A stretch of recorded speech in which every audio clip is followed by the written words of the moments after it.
Testing 1 2. Sound check 1 2. Sound check 1 2. We'll be on in just a few, folks. Thank you for being patient as we go through our sound checks here.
Sound check 1 2. Sound check 1 2. We'll be coming on in just a few minutes here, folks. Thank you for sticking with us as we're doing our sound checks.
I'm seeing it come through the... Testing. Sound check 1 2. Sound check 1 2. It's currently 6:05.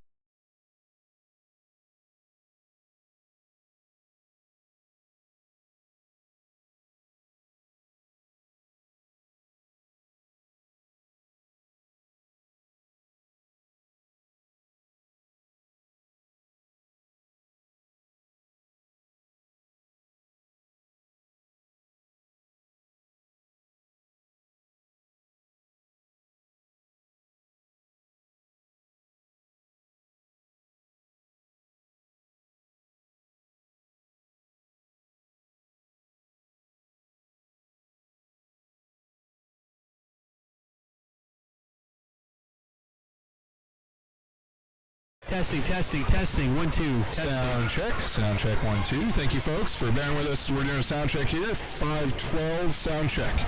We'll be on in just a few.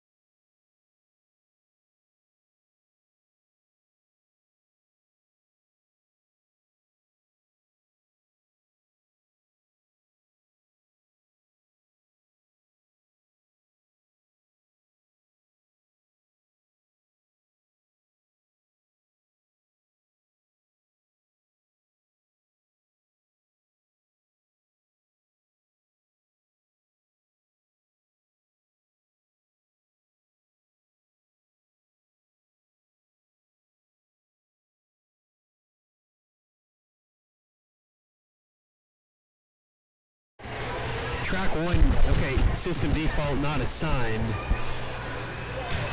Hey folks, we're just checking our sound right now. We'll get starting here in about 4 minutes. I think we're a little bit hot right now. If you want to try to turn down the main, let's try to just bring it down even a little more. Let's see if that knocks down our main at all. Alright, sound check 1, 2. Let's see, it's currently 3:45 on the game clock.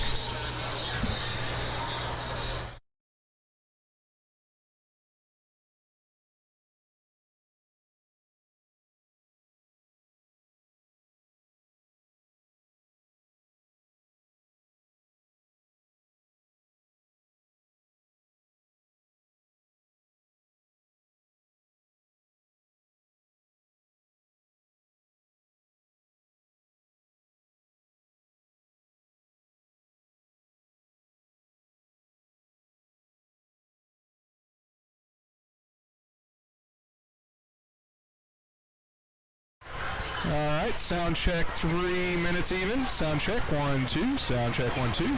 Mr. Keys, you want to check? Testing, testing. 1, 2, testing.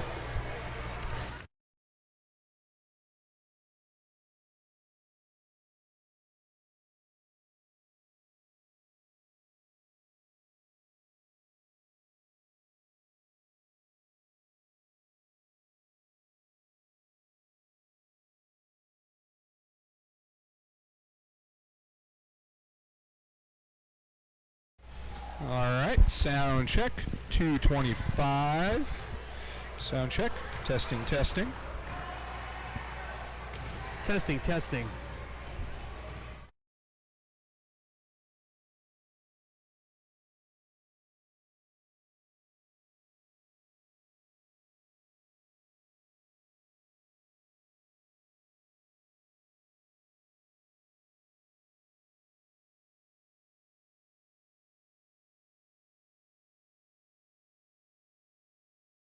And one last sound check. It is currently 150. Testing, testing.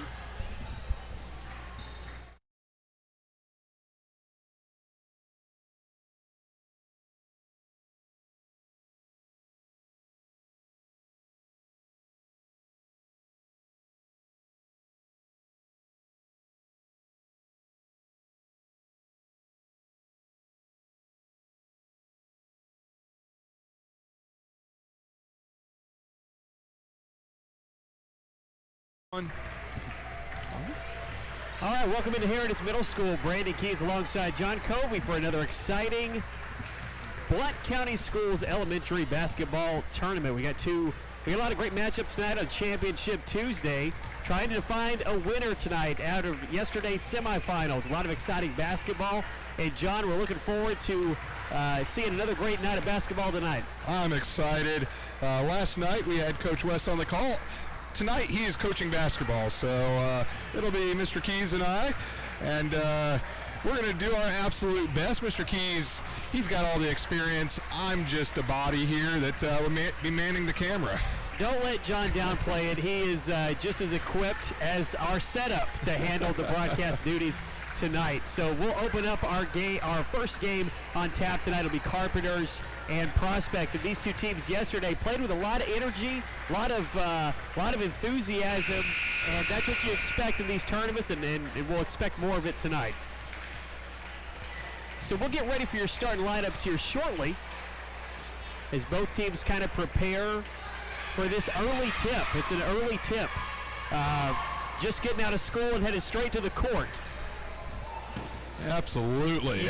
You get right off the bus and you jump right onto the court and get ready to play some basketball.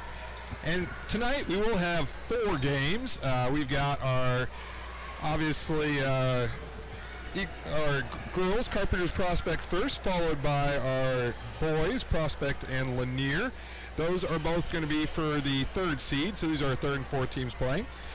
Then we will have our championship games. The girls' championship will be Sessi versus Union Grove, and for the boys will be Eagleton versus Carpenters. And I just want to forewarn you, I'm a bit of a homer, being an Eagleton native myself, so I might be a little jaded, but don't worry, I'll make sure the camera is good for everybody. John always exhibits the strongest amount of professionalism possible, and he is excited to be here tonight. And that's a great point, is that these community events really bring out everyone across Blount County. So we've had full gymnasiums for last night, and today will be no exception. So as your starting lineups get announced here for Prospect, and they're taking the floor now. And as John said, we've got a full slate of games. So after this one's over, stick around with us. You'll have more basketball. Leading last night, I think I left the gym about 10 o'clock. So I'm ready. Forget March Madness. How about some December Madness? As Prospect takes the floor here.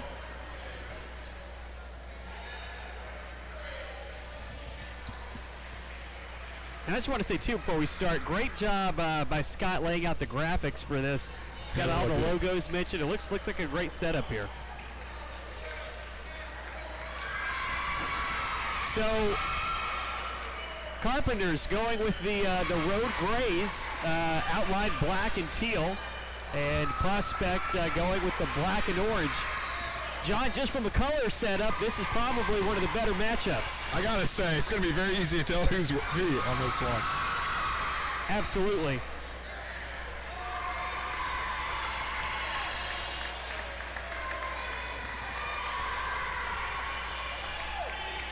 John, we talked about the opportunity for both of these teams.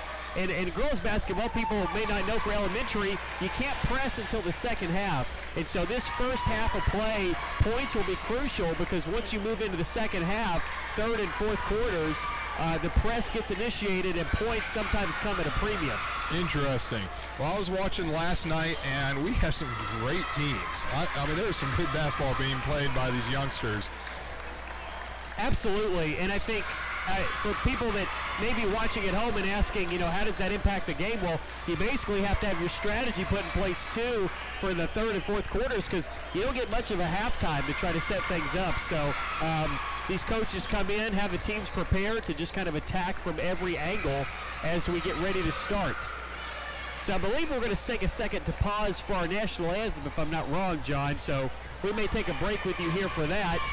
Or actually, they're just going to pick up. They may just pick it up. Okay. Yeah, I know sometimes they will do the national anthem before the championship. Yeah, and it looks like that is the case here. So we're ready to tip.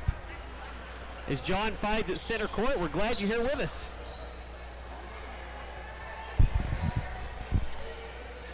Carpenters and Prospect to kick off this second day of action. Carpenters with the tip, and they'll take it over the time stripe. Karen loses it down low, and it looked to be almost out of bounds. Prospect comes up with it, and they'll make their way down. Prospect with it, top of the key. It's Newberry. She'll swing it. We saw a lot of that yesterday, John. Just a lot of passing, trying to make their way into the lanes quickly. It's Newberry with the basketball.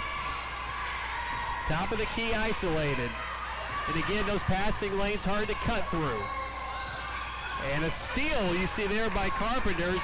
That's Venata Walker with the basketball. She'll make her way right side, and took a little too many steps there to start. Like I said, you get right off the bus and play basketball.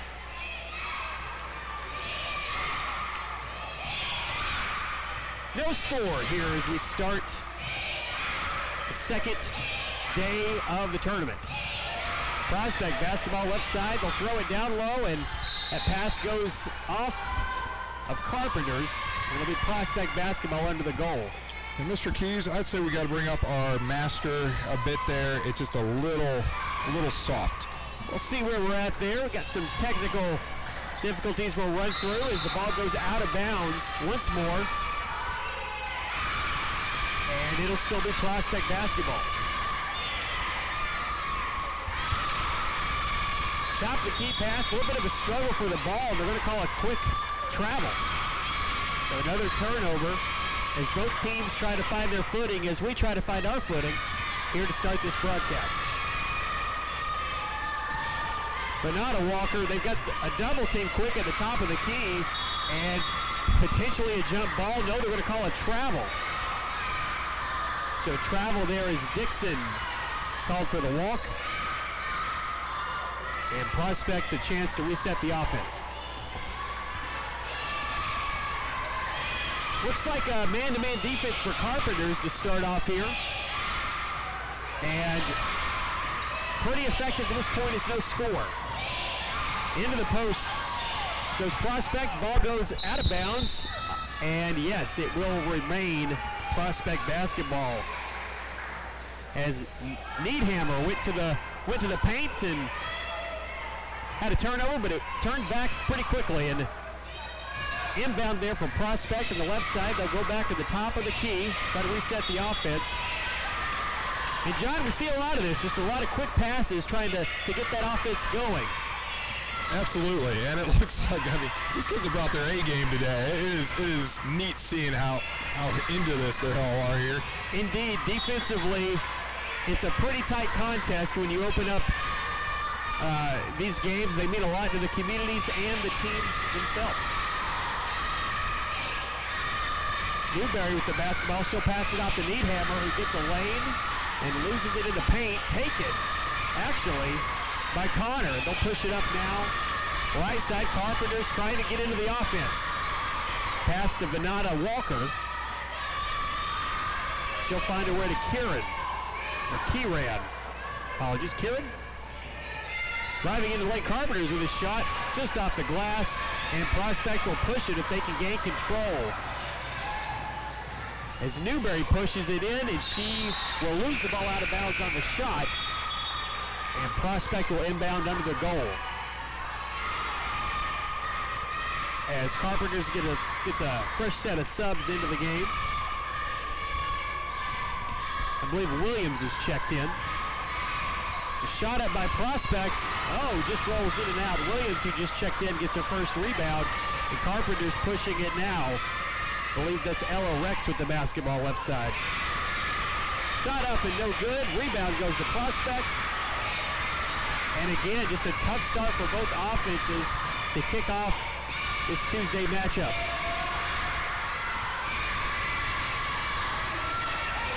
Needhammer with the basketball. Venata Walker steals it, loses it out of bounds. And with 3:05 to play here in the first, we've still got no score. Yeah, the defense has been awesome this game.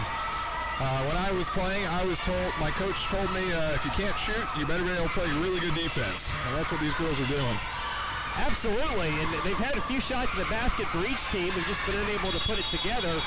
There's another jump ball called, and again, that kind of speaks to it, John, is you see more of the jump balls. Everything else kind of matters more when points are at a premium. So defense, jump balls, steals, all of it matters.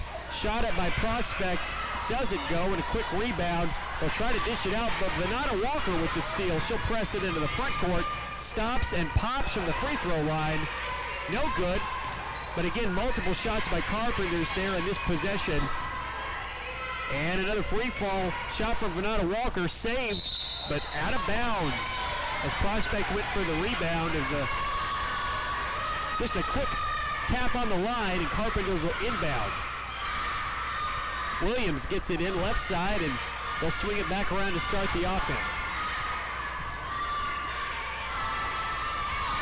Karen drives in. She gets it Venata Walker. He'll throw up a quick one-hander, doesn't go, but again, Carpenter's quick with the rebound. Multiple shots here on this possession. Prospect backs out of it, and a quick jump ball whistled. It'll stay with Carpenter's. Again, Carpenter's multiple shots on this possession, really the most they've had this quarter, as they'll make another substitution here, as that's Grace Kieran into the game. Thankful to those who provided a roster for today. Yes. We definitely needed it. Inbound pass for Carpenters.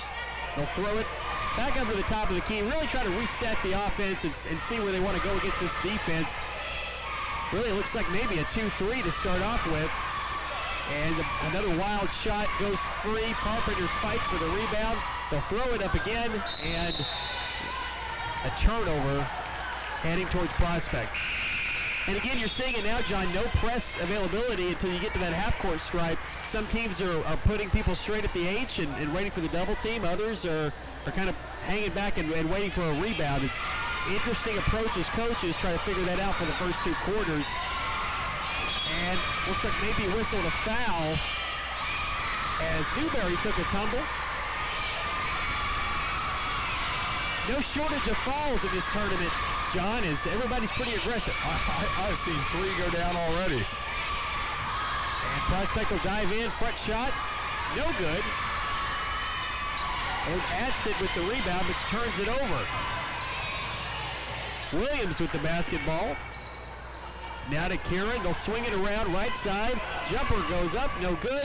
And an inbound on the line for Prospect, as Carpenters make some substitutions. Welshin and Connor back into the game. Again, Newberry's pushed it a lot for Prospect the last 2 nights.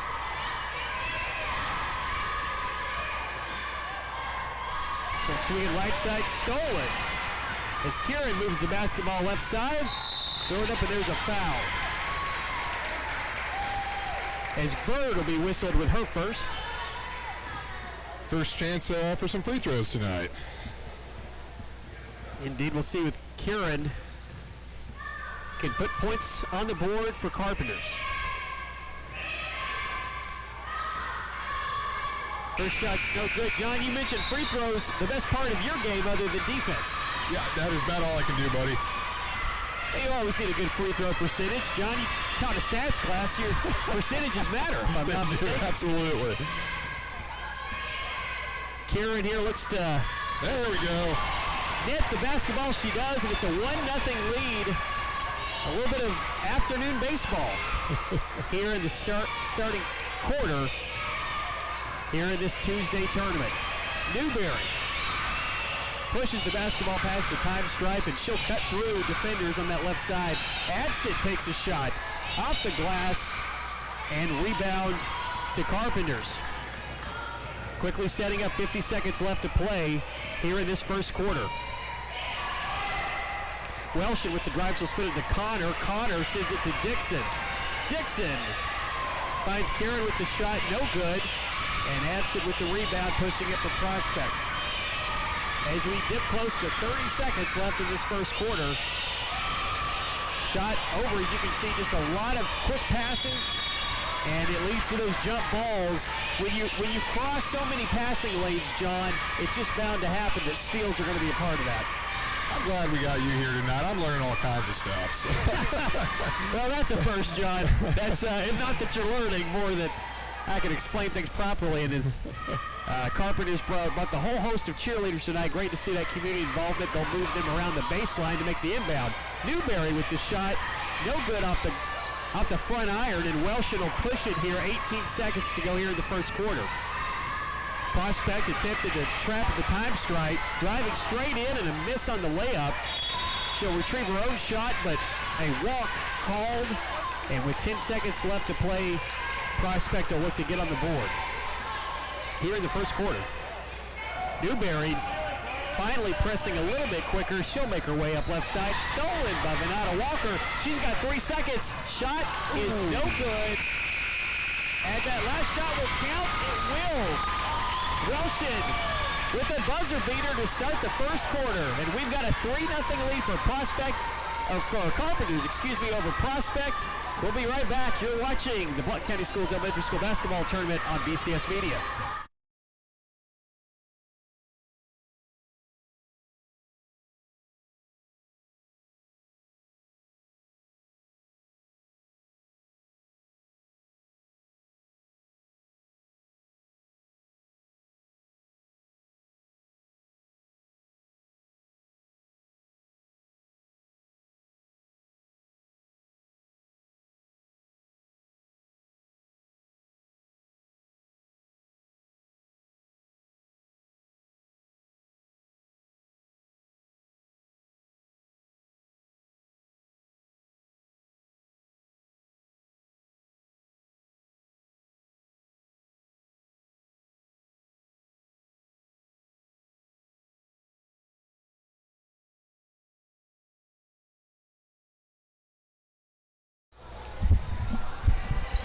All right, welcome back here.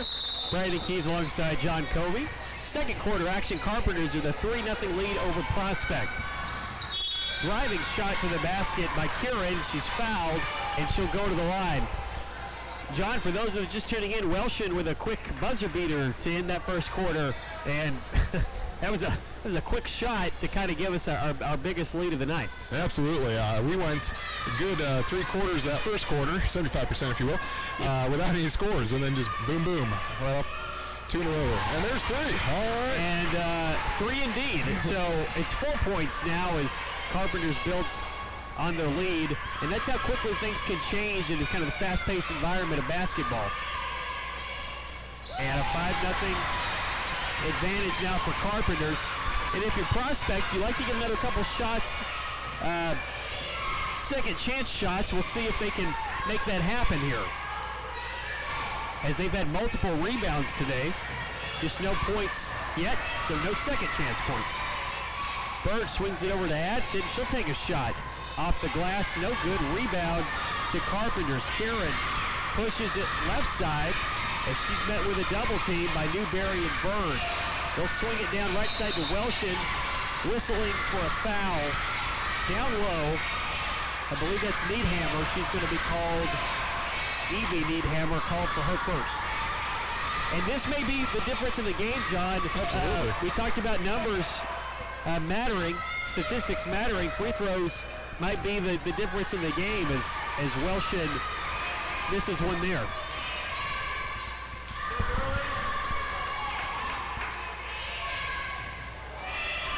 .5:26 to play here in the second quarter. You can see on your screen.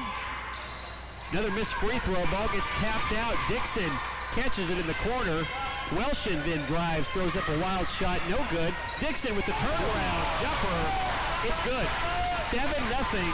Carpenters building their biggest lead of the night here in the second quarter. They're definitely on a roll. It's all about how Prospect comes back here. It looks like Carpenters definitely a little bit more aggressive. Indeed, Adson has one go in and out, and then rebound shot, no good, but fighting for the basketball. Prospect Bird will swing it in the corner. She'll work her way out of trouble, and a quick timeout, I believe, given to Prospect. We'll take it with him quickly and be right back. 7-0 our score with 4:50 left to play here in the second quarter. Carpenters with the lead.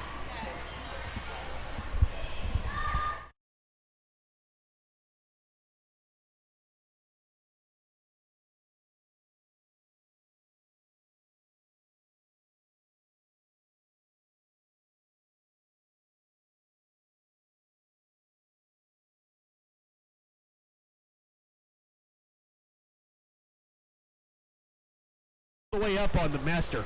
I mean, just about it. All right, we're back here. 4:50 left to play here in the second quarter here at Heritage Middle School. Prospect with a quick timeout in the corner, try to set up the play they want offensively to try to get on the board. Adsit with the corner shot, no good. Rebound. Well, they've waited that a couple of times, John. That preset play just hasn't fallen for Prospect. Rebound, Bird just stole it in the paint. We talked about that too, John, the aggressiveness of these teams defensively. Adsit with a shot just off the front iron, and the ball bounces around, eventually off of Carpenters. We'll keep it with Prospect.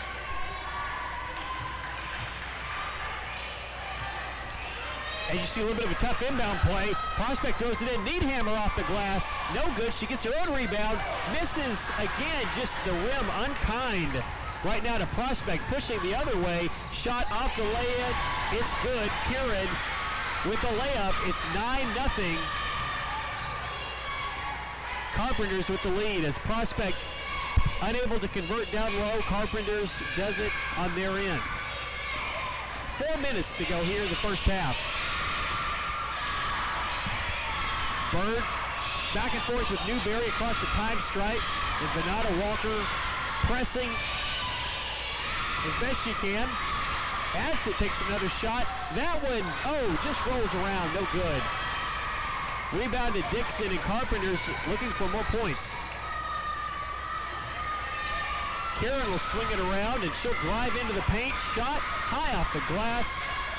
Just misses, and we've seen a lot of this today. Ball just coming free, and we might have a timeout. We do. Carpenters gets caught in the middle and takes one when they can. We'll keep it right here as we try to figure out some of our audio interesting setups here. Yeah, I believe everybody can hear us. We are just we're a bit distorted, so not 100% sure. You see the old man, and by old man I mean Coach West, because those of you guys who don't know, he's been doing this since I think almost before I was born, and I'm in my late 30s here. So, but he sets all this stuff up, and then he tells me, if it does this, do that. I think he's thinking software from 20 years ago, but we will continue to work with this. We appreciate y'all sticking with us. As we go back into the second, we've got 3.5 minutes to go. Yeah, we'll take a look at this during halftime, try to make sure we can figure out exactly what's going on as we continue to bring you action here from Heritage Middle School. Left side. Quick shot and a foul as Miley Karen went up for the shot. She was fouled, and she'll go back to the line.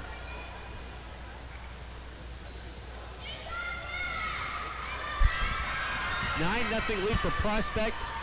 Karen can make it double digits here with the free throw.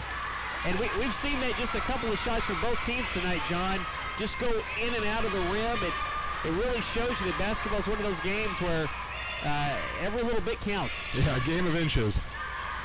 Oh, again. Indeed. Spoke that one into existence. It rolled right out as the clock continues to run down. A little bit of a stoppage there. Newberry pushes it left side, and she'll check up a high arcing three, just short, and a scrum for the rebound. It looks like Carpenters was on the line, so it'll stay with Prospect. Bird to inbound. And a quick shot, and it's there we go. Nice shot there as Kinsey Ledbetter scores the first point for Prospect here on Tuesday. It's a 9-2 Carpenters lead as we dip under 3 minutes to go here in the first half.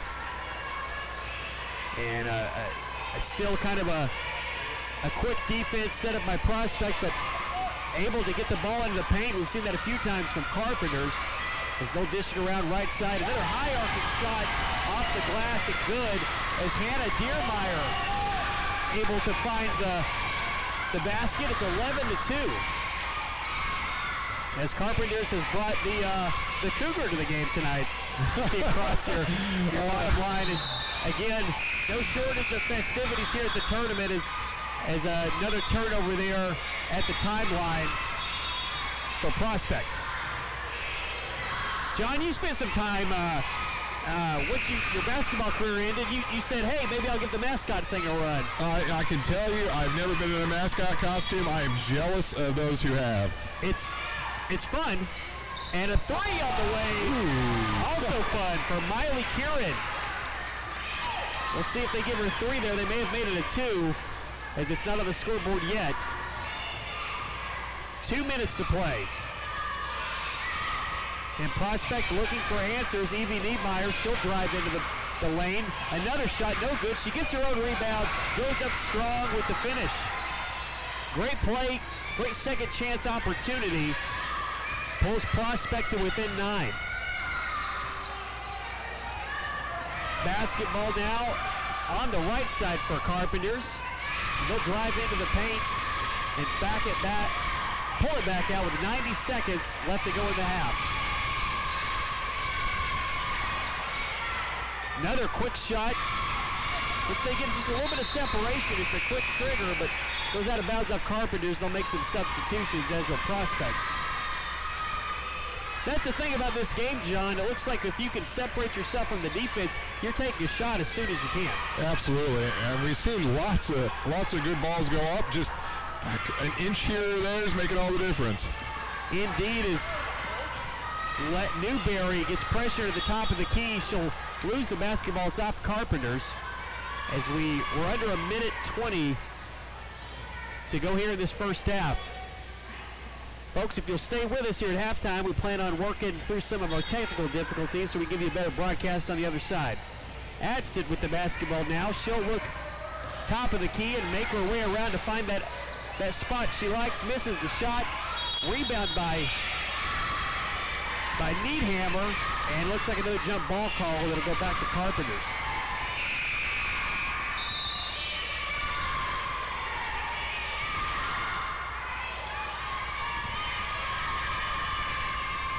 As substitutions taking place here, trying to get a few breathers before we start halftime. Carpenters with the right side, driving into the lane, a quick pass instead of a shot. Welshin goes up with it, and it will go out of bounds. Another inbound play for Carpenters.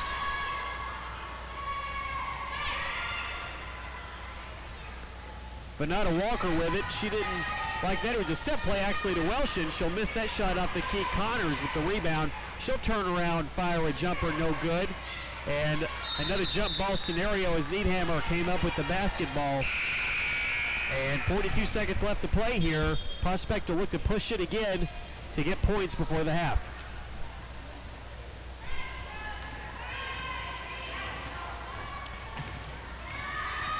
Newberry pressing now. She'll get it to Needhammer, who doubled in the corner. Adsit takes another shot just wide. And rebound to Connor. She'll drive it all the way through the lane. Double teamed at the front. Adsit with the steal. 18 seconds left to play in the half. Shot wide to the right. I'm sorry, that wasn't Adsit. I apologize. Yeah, both Adsits. Excuse me. Yes, I was accurate. As 8.5 left to play here. Carpenters will get one more shot at points before we go to halftime. Renata Walker. She'll carry through, splits it very quickly. She's got a chance at points. A shot just wide off the iron, and we will go to the half. Carpenters, with a spirited second half, takes the lead over Prospect 13-4. We'll be right back. You're watching the Blount County Schools Elementary School Basketball Tournament on BCS Media.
Ooh, audio test is going to be really, really hot, I can just tell you. We might need to bring the mask.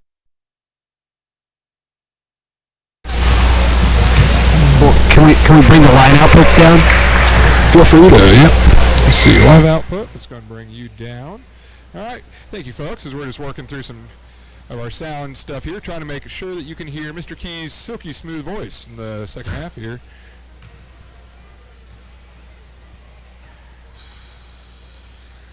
There was clipping.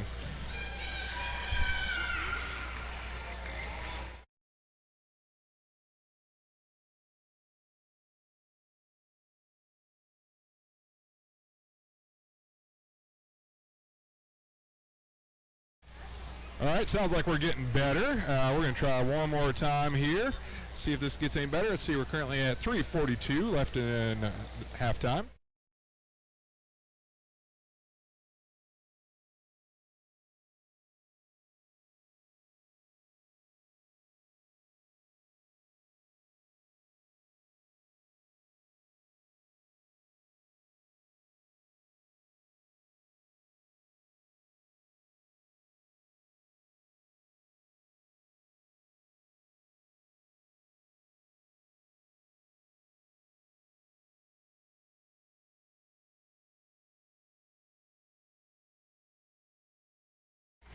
All right, we're testing. It is currently 3:23. Testing, testing. Testing, testing.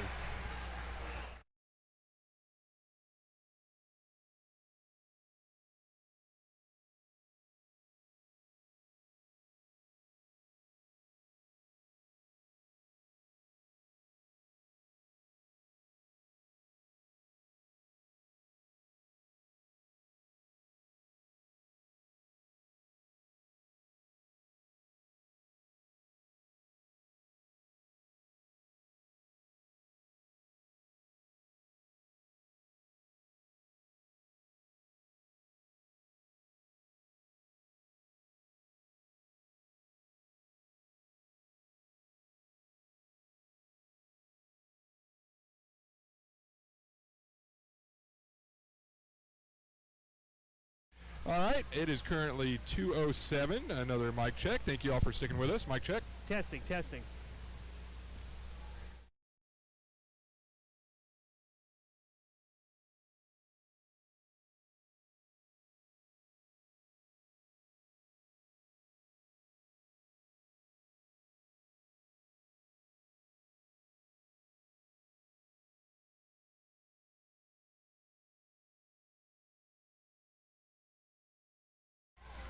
All right, folks, we are coming back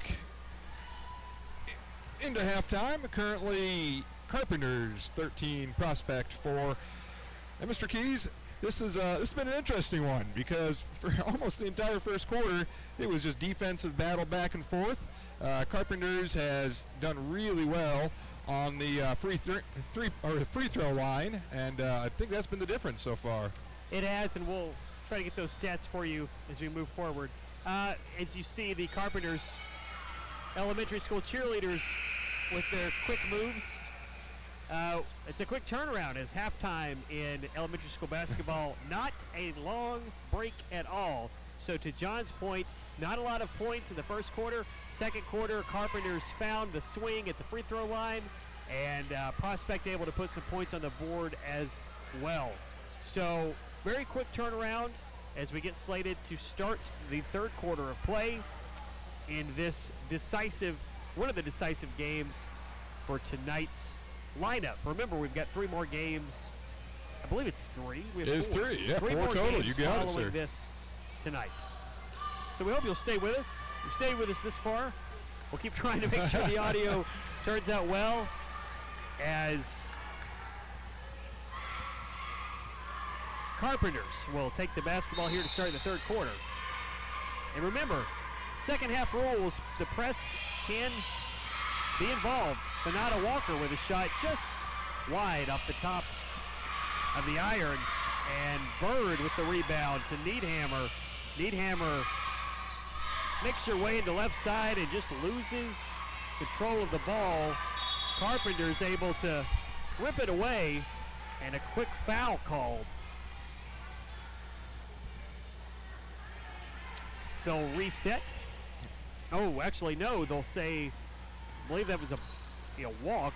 They'll hand it off to Prospect. Bird finds Needhammer, and ball goes loose into the corner again, another scrum where we've seen a lot of activity.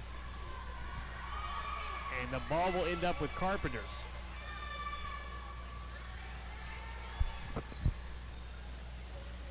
No press so far for Prospect as Venata Walker walks up alone. And she'll find Welshin right side, and she's backed into a corner. Bird with the steal at the air and pass, and she'll run straight down the lane. Though Venata Walker defense slowed Bird down, and now it's just the other way. Passed into the lane, shot up by Dixon is good. Addison Dixon with the basket. It's now 15-4, Carpenters.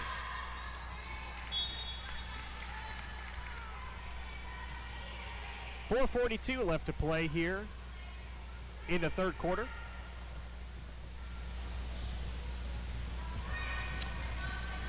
Carpenters heavily into the press, beating it right side was Newberry, but she'll lose the basketball as Dixon quick to come up with it. A back and forth affair here into the third. Shot along the way is up as Kieran missed it wide, and it'll stay here with Carpenters. Or no, it's going to go back.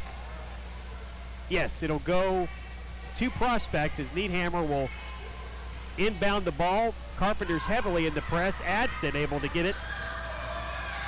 And she's pressed from behind. A quick foul from Venata Walker. Well, this has been a game of runs, John. A 9-point lead so far for Carpenters, really built off the strength of that second quarter. Absolutely. Carpenters definitely a little better shooting, but it looks like Prospects come out and they're giving it their all. Well, Newberry with a wide shot, and they'll say it was off of her. Again, just missed it. And another turnover.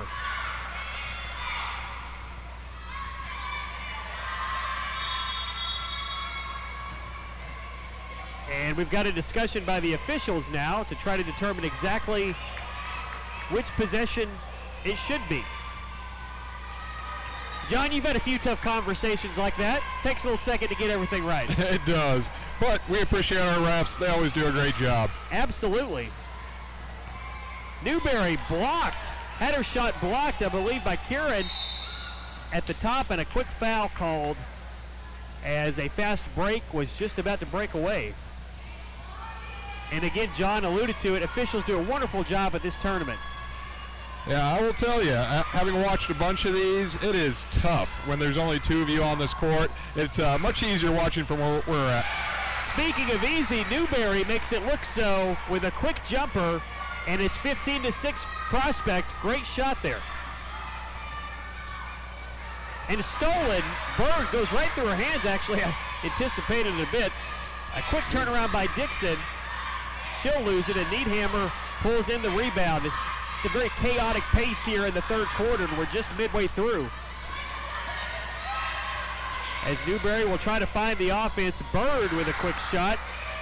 Just doesn't fall, and Prospect again with another quick rebound. As Harper Adsit with the basket, and it's 15-8. Prospect's showing some life here. Indeed, the third quarter has a run of their own, and potentially a jump ball. Bird with some quick hands, and that will be Prospect basketball. And John, I'd be remiss if I didn't say BCS Director Justin Ridge, at his time as a coach, would mention any game has a chance of momentum flipping on a dime. We might be seeing that here. Bird with a shot, and Prospect able to pull it down, and again, just a quick, chaotic pace from one side to the next. This one goes wide.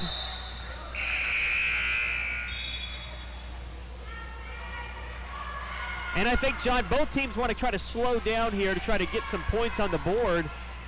But it's hard when you've got this much tension and enthusiasm to try to win this game. Absolutely. You try telling a bunch of these kids that are fighting for every inch here. Slow down. Indeed, as Newberry picked up the ball, thought she had Bird trailing and threw it wide. And Needhammer will pick up the foul as Kieran pushed it right side. And again, John, it's one of those things easier said than done to try to slow down and not let the emotions of these games weigh on you. Shot left side. Prospect will pull in the board and a quick press. As Prospect met in the corner. And we've seen that a little bit here, John. We talked about it, the possibility of the press being utilized in different ways here in the third quarter, and Carpenters is doing it very well. They absolutely are. As they force a turnover there, much to the chagrin of the Prospect faithful. And the officials will draw the lines for us so we can see exactly what's going on. As Carpenters will inbound.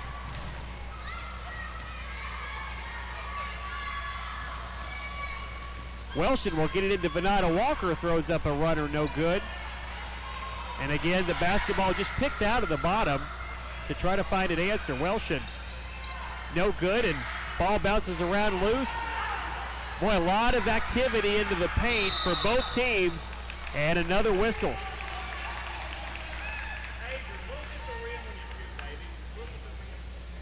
This is the time, John, where you can really focus on those fundamentals when things get kind of chaotic, try to recenter your team. Yes, absolutely. And especially Carpenters, when you have a lead like this. And that lead increases. As Ella Rex hit one from downtown as the ball comes loose, and another jump ball called. But just as we talk about the fundamentals, it's the long-range game that comes into play. So it's just another example of what makes this tournament so special.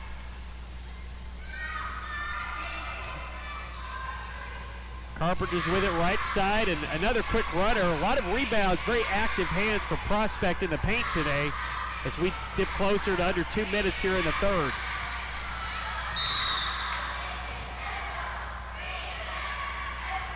And another foul. So we might see some substitutions here to try to just slow down some of this pacing. Depth really becomes a factor midway through these games.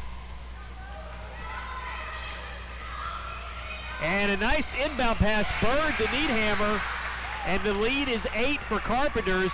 What a nice inbound play. Yeah, it was a beautiful play. So now with the press, Prospect will meet Venata Walker at the time stripe, but she'll make her way into Prospect territory, and another foul.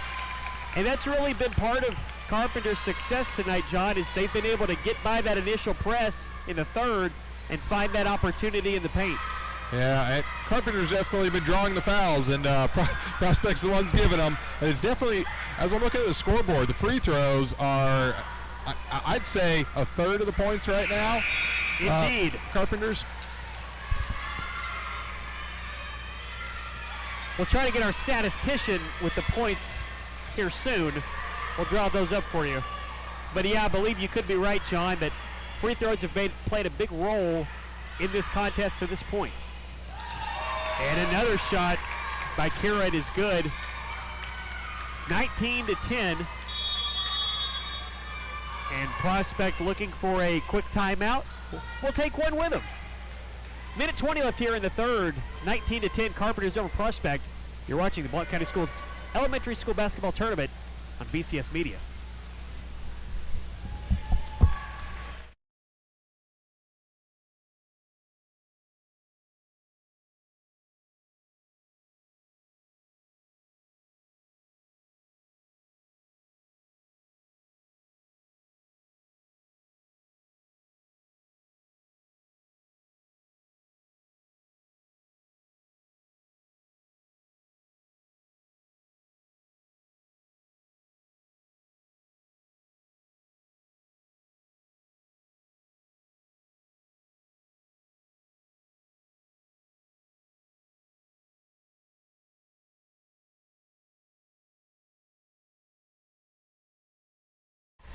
And we're back. Just a reminder, this is the first of 4 games. This is currently Carpenters versus Prospect. This is to see who gets third place in this tournament. Next up, we will have Prospect and Lanier boys. Indeed, exciting slate of basketball action here in December. Who needs March? We've got it all right here. 19-10 Carpenters. Prospect looking for a little bit more before we get to the fourth. And quick press beaten by Prospect. Adsit. She'll make her way right side. Losing the basketball, but Carpenters on it a little too soon. It's hard not to jump at a diving ball, John. When you see a loose ball like that, out of bounds or not, it's hard to not go for it. I don't know about you, but I see that kind of stuff, and I think that's going to hurt in the morning. But the kids, you know, they jump right back up. Absolutely. Hey, they're in it to win it. As again, another tough inbounds play. Good coaching opportunity for these inbound spots. Kind of find your spacing to try to give the passer a good chance to create the pass you want. A lot of geometry involved in this. I wasn't great at it, but I can see a few here. Of course, these girls, no doubt, better at passing than either of us. Absolutely. A quick turnover, and Carpenter's defense comes up big again as we dip under 60 seconds here in the third quarter. Left side now. Kieran gets it to Dixon. And Venata Walker will try to carve her way through left side. Trying to beat a really effective defensive stance, as again, most of the points today for Carpenters coming from the free throw line. Venata Walker will then, she'll find a lane and carve through. She's been great at that today. A quick walk, I believe, whistled on that left side by this officiating crew. So Prospect has a chance here as Adsit will make a decision. Quick pass, Bird able to take it in. She'll drive and stolen away. Big steal coming to the lane. Shot and no good as Rex misses the lay-in, and a contentious rebound follows with just a mere 15 seconds left to play here in the third. Another great teaching moment for these line-out plays as Adsit with a great pass to Bird to kind of beat that setup. Quick foul, but sportsmanship always the priority here at the BCS Elementary School Basketball Tournament.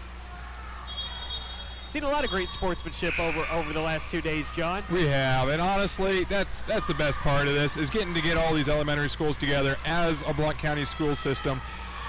We compete, but we take care of each other while we compete. Absolutely. Prospect looking to take care of a few points to make this game a little closer as we get closer to the fourth. As Bird with a missed free throw. She'll recenter, and it's if you've never shot a free throw in a tournament game, it's one of the harder things to do. Front iron missed by Bird. She'll follow up her own rebound. 8 seconds left to play as she's trapped in the corner. 3 seconds to shoot, and Adsit able to get to the top of the key, no good, and we'll go to the fourth, where we just might sit down and have a quick conversation with Director Ridge on his thoughts about the tournament. 19-10 your score. Carpenters with the lead. We'll be right back. You're watching the Blount County Schools Elementary Basketball Tournament on BCS Media.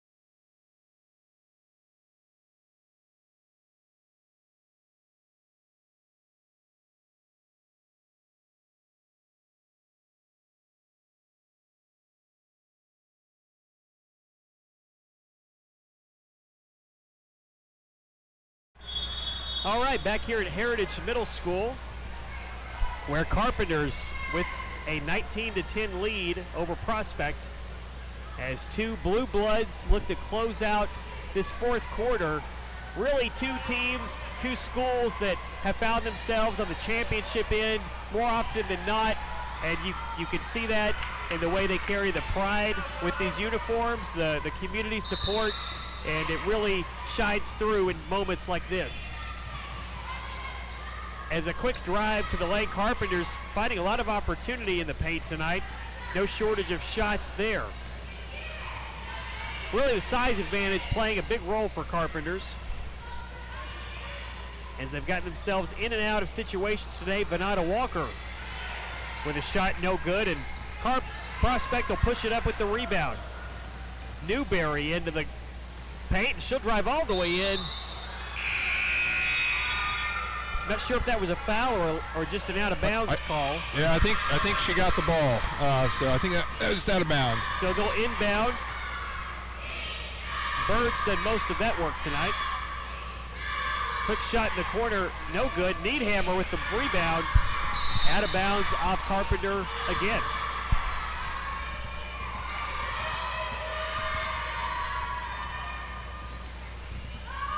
Bird is just a tough place to inbound the ball. Adsit with a quick jumper, and with their closest Prospect has been all night, or since the second quarter rather. It's 19 to 12. I'll stumble my way through it. 5 minutes left to play here in the fourth, and a turnover. Prospect quickly pressing the basketball. Right side, that ball may have gone out of bounds, and in haste, another offensive opportunity gone. It can happen quickly.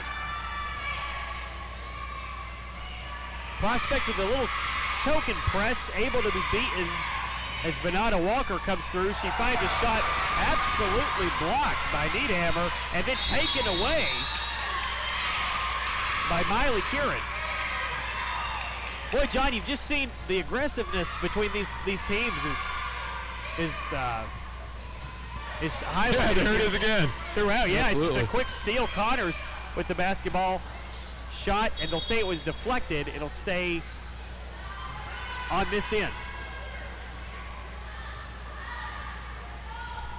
as the officials sort it out. 7-point game. Venata Walker, a nice quick inbound. We've seen that a lot. Welshin, she'll lose it out of bounds off the teal. And just as quickly, the press set up to try to stop a Prospect advance. But they do. And that ball will be tapped out off of Carpenters.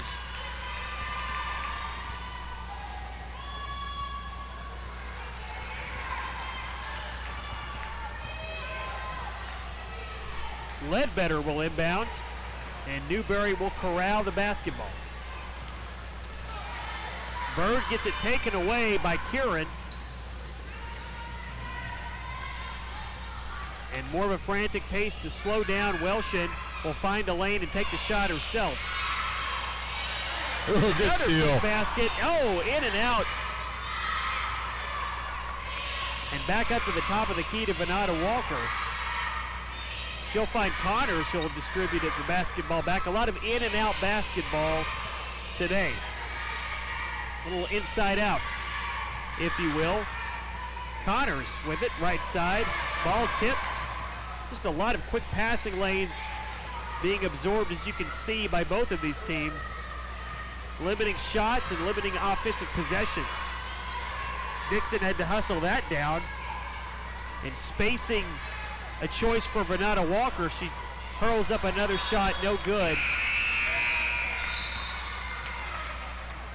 And substitutions now for Carpenters.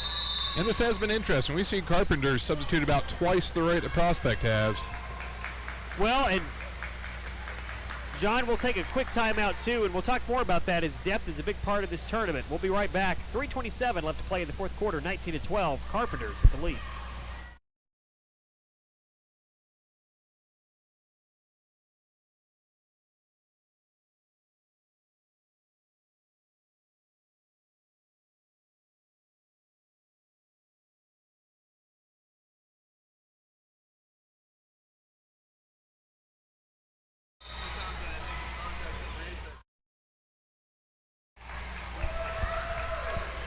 As we come back, just I want to give a quick shout out before we forget to a couple of our sponsors. PrintFX has done a great job supporting Blount County Schools, and GT Shelley Enterprises. If you need a lawn mowed, call our guy over at GT Shelley. Absolutely. As Carpenters inbounds the basketball here, and another quick turnaround. Prospect will try to dig into this lead. 3 minutes to play, still plenty of time for us to be tied or maybe more for Prospect, as Carpenters has held the lead since the second quarter. Bird will find Ledbetter, who takes a shot. Quick miss. And ball free underneath as Needhammer fights for the rebound. And she goes up strong and earns a trip to the charity stripe.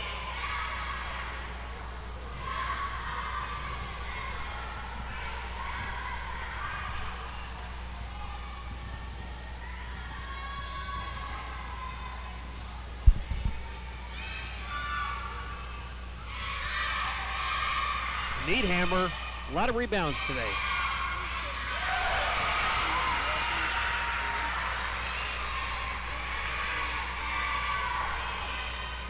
She'll make the point there. It's a 6-point game.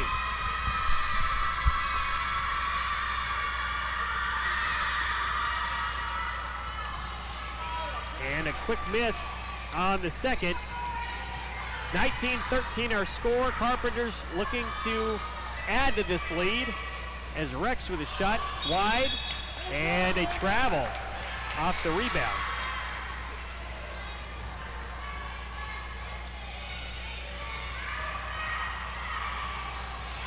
Adds it to inbound to Needhammer. Carpenters calling off a little bit of the press. And the ball will stay with Prospect.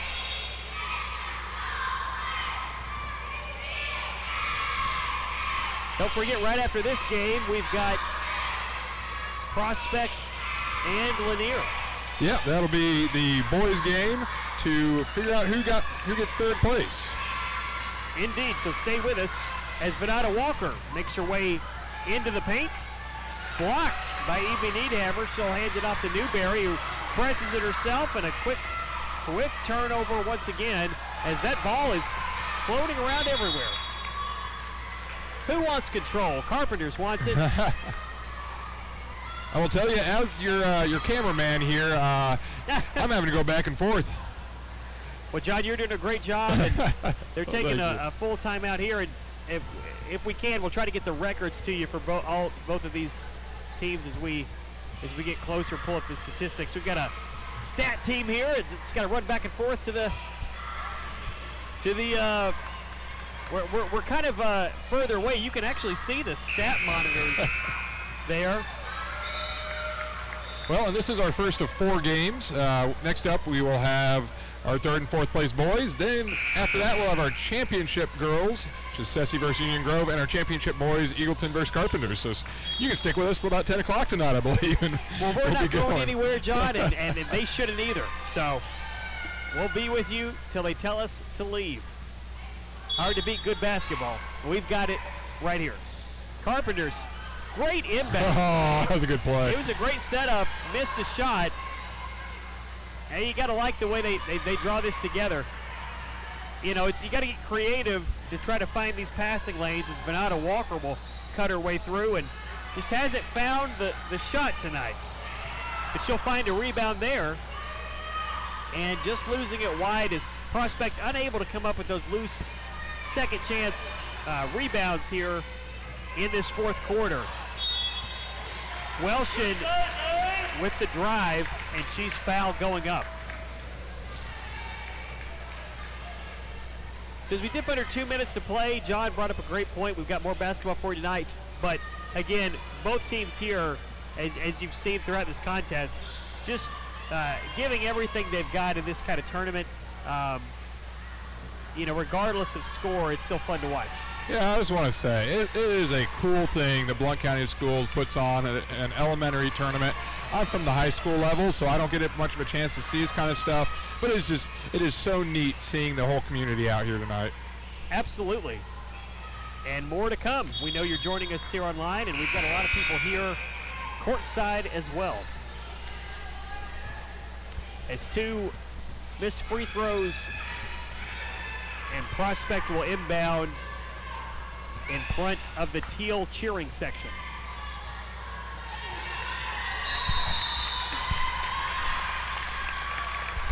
Bird gets tied up, and jump ball will have the arrow for Carpenters.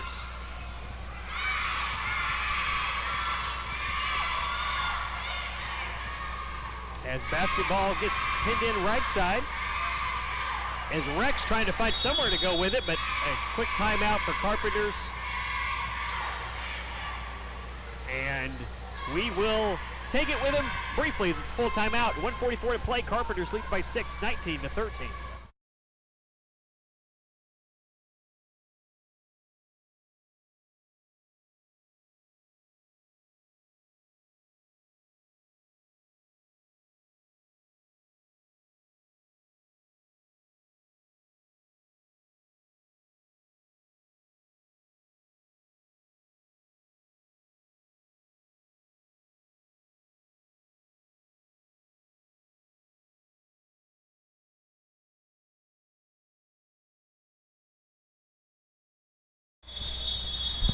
All right, we're back here.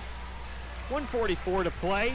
In just a 2-possession game, and John, anything can happen. A turnover here, a quick shot by Prospect, and this whole game could go in a different direction. So if you're Carpenters, you're trying to get every point you can down here. Absolutely. I mean, we've seen the points go back and forth this game so far. So if I was Carpenters, I'd be trying to slow this game down.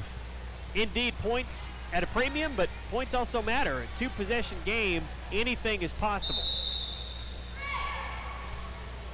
Welshin will get the ball in, and Venata Walker really has done a great job at the top of the key today to kind of dispel that, as Prospect really cluttering into the middle of that paint. Quick turnaround shot, no good. As shots from the left side, I believe that was Rex with the basket, 21-13, and a 3-possession lead now for Carpenters, and that ball will go off of them to stay with Prospect. John, those points you talked about, an 8-point lead now changes the dynamic here a little bit. You still need points if you're Prospect, and quick turnover off the timeline as we get closer to a minute to play. Welshin takes the ball right side. She's fouled by Needhammer, and she'll go to the line.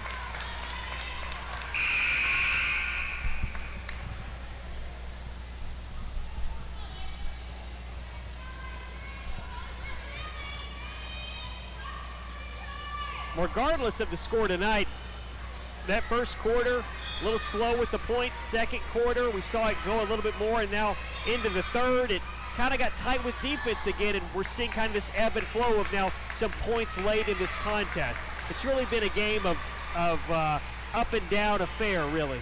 Absolutely. Both teams have been giving it their all. First quarter started a little slow, but it has been rolling ever since.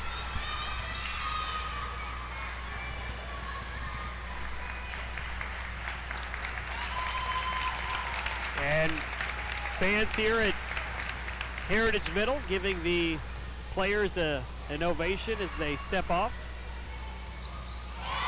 Basket is good for Welshin, and it's a 9-point lead for Carpenters.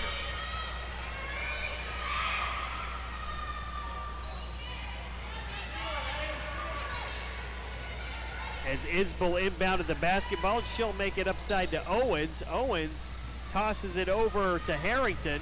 Harrington makes her way left side.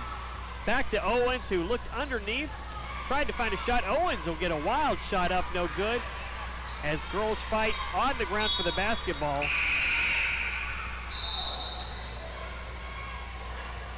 .44 seconds left to play. Prospect will inbound.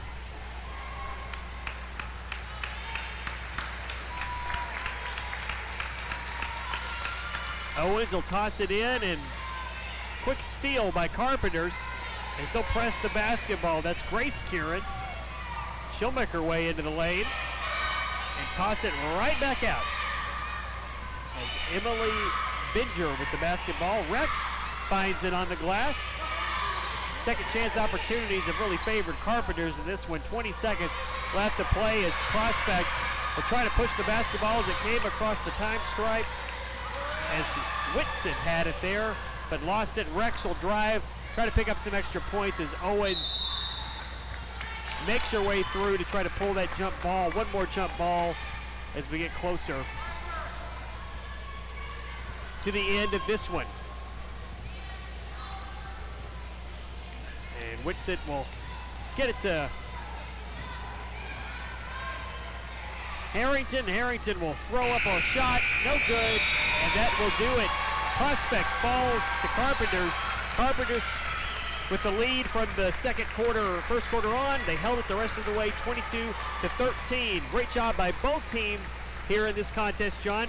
We'll be right back. We'll take a break with you. Don't go anywhere. We've got Prospect and Lanier boys coming up after this 10-minute break. We'll be right back. You're watching the Blount County Schools Elementary School Basketball Tournament, BCS Media.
All right, folks, upcoming in about 10 minutes, we're going to have the battle for the boys' third place. It's going to be Prospect versus Lanier. We will be back in just a few minutes.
All right, welcome in, folks. We've got the second game of our broadcast tonight.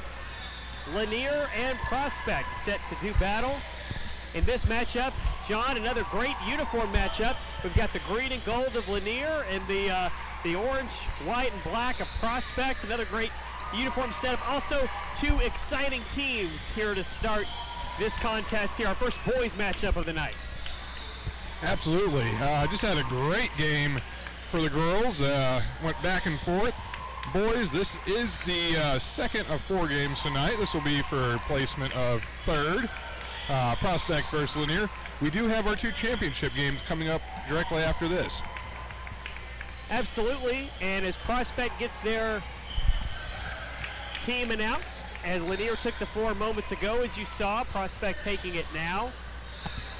As we take a look at these teams, Lanier coached by David Richardson, and don't have a roster for the Prospect just yet. We're pulling that out from our stats screen. Well, we got some of it here, as it looks like Truett, Tipton, Nash, Michaels, Cassius Lowe, and Austin Ostavet, as well as Isaiah Wilson, will start for Prospect.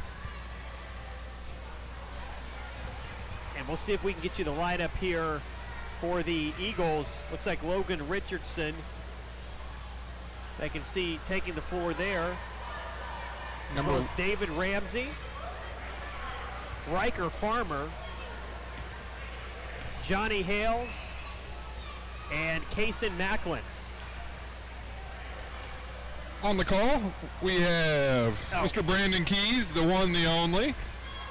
Apologies, folks, if you're just joining us. Yes, Brandon Keys, as John mentioned, and of course, the always enigmatic John Covey. I will try to do my best to commentate while doing.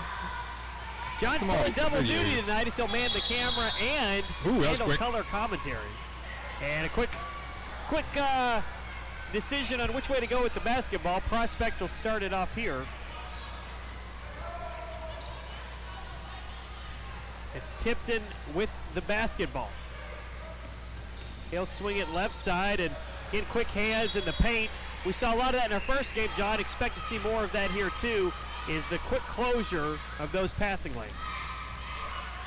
Tipton will inbound. Nice play, but stolen by Richardson. And Lanier now met with the press at the top of the key. And quick back and forth. Ramsey lost his dribble and got to avoid that time stripe turnover. It's easy to do here in the first 30 seconds of this matchup. And Tipton will beat the press there right side. It's a quick dish and drive, losing the basketball there underneath shortly, but a nice pass underneath, nets nothing. Farmer able to box out Prospect. Driving it right side is Hales, who will be met in the paint and a foul called. And they'll send him to the line. No, it'll be an inbound play before the shot. Ramsey will get set to inbound. Three on the way up, and good! Kaysen Macklin from downtown. And a beautiful shot from the corner gives Lanier a 3-0 lead. Prospect now advancing into the court and looking to maybe answer with a 3 of their own. As Lowe with the basketball, he'll drive in, and a great shot by Cassius Lowe. And it's a 3-2 contest now. A couple of great shots there, John. Absolutely. This boys' game's getting off to a quick start. Lowe with the steal. He'll pass it ahead and just losing the basketball quick. Boy, these kids are quick, John. You look up and they're halfway down the court. I'm doing my best to follow them here on the camera, but man, they're fast.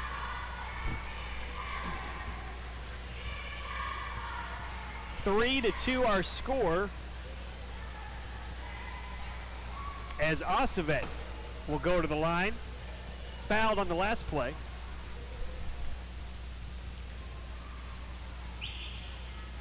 He'll make the first free throw. It's good. Free throws played a big role in our last game. We'll see if that holds true here as well. Acevet makes both.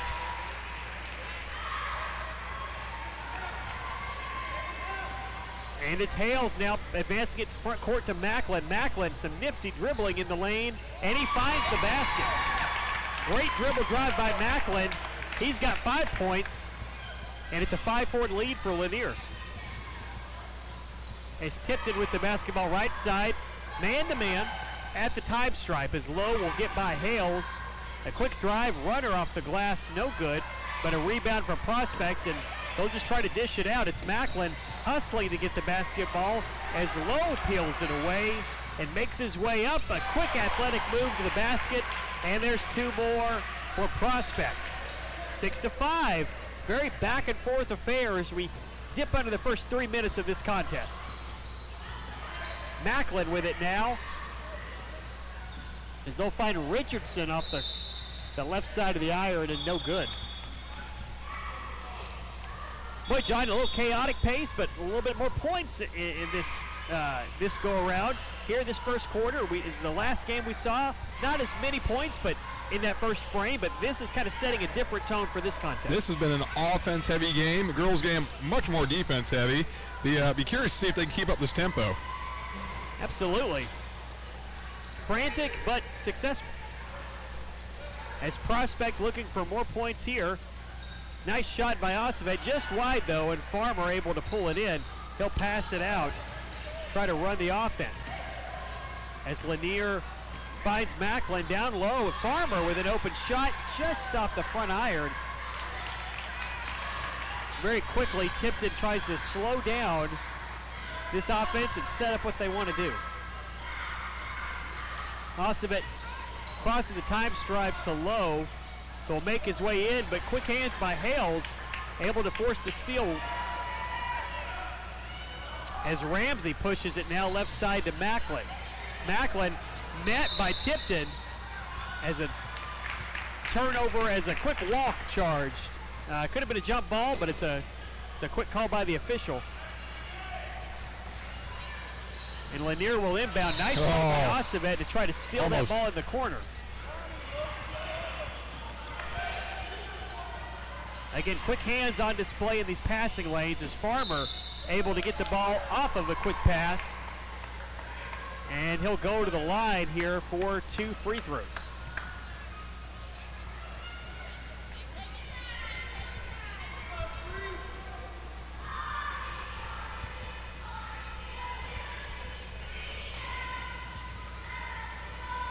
Farmer going to the line.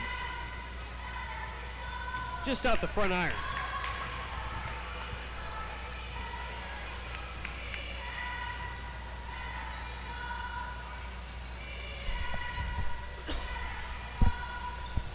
Front iron miss. Farmer tries to chase down his own rebound, but Richardson will do it for him.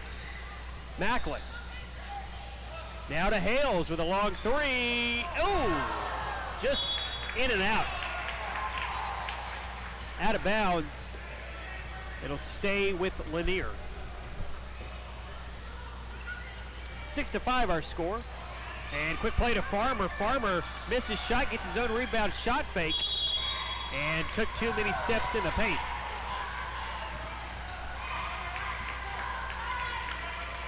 As Tipton runs the offense. 2 minutes. 2:10 rather. Here in the first.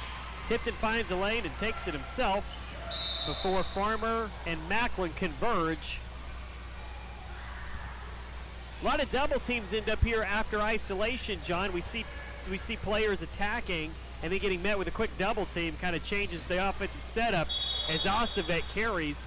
But they'll be open for a second, and then that defense collapses in some form to cause a quick double team. It kind of changes things quickly for these offensive players. As Lowe changes things at the time stripe, he'll pass it off to Acevet with a left-hand lay-in. Good. Again, fast-paced basketball. It's 8-5 Prospect, and Lanier wants a timeout. We'll take it with him with 1:49 left to play in the first. It's Prospect 8, Lanier 5.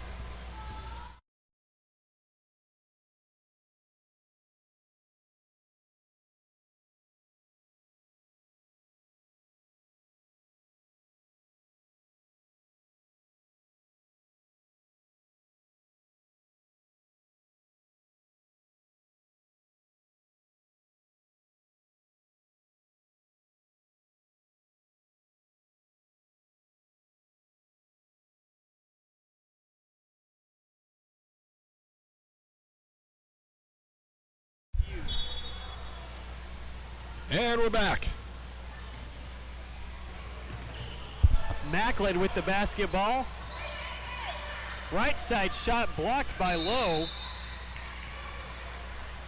As Ramsey will inbound after the missed shot.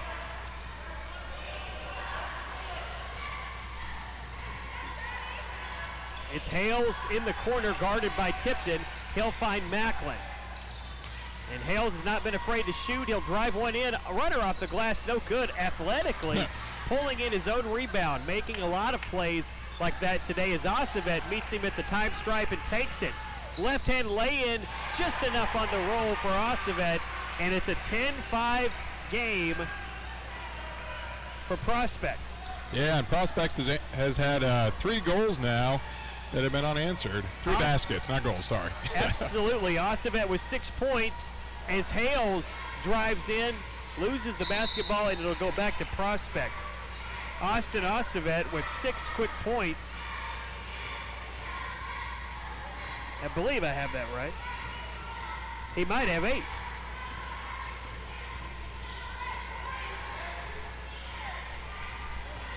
I believe he does, unless Lowe can make this basket here. Quick leg with the right hand, Cassius Lowe. He's got 4, and it's 12-5.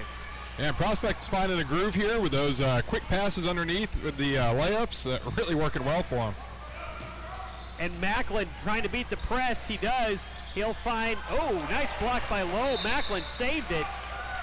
As Richardson tried to hurl up a shot, Lowe, athletic play, much like John Covey here at our broadcast position, very athletically maneuvering the camera and our soundboard.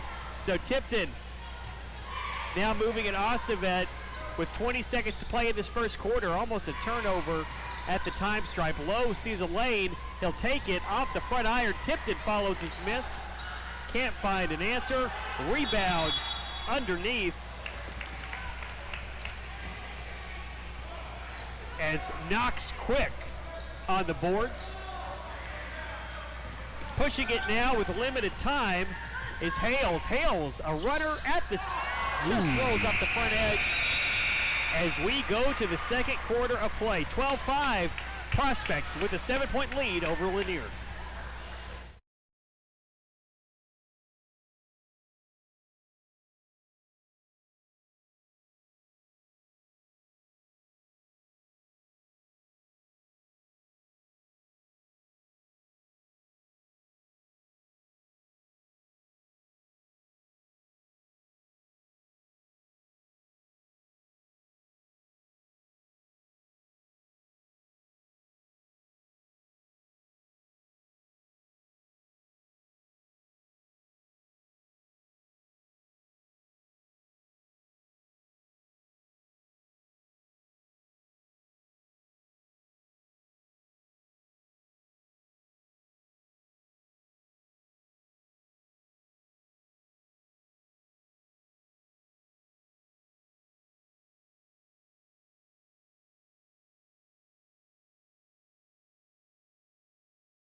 Back here at Heritage Middle School, as Prospect looks to add to their lead 12-5. Tipton will find a crease right side as Acevet cuts to the basket. A beautiful lay-in, just couldn't capitalize, and it'll stay with Prospect. And we've seen some good layups here this second game of our tournament tonight.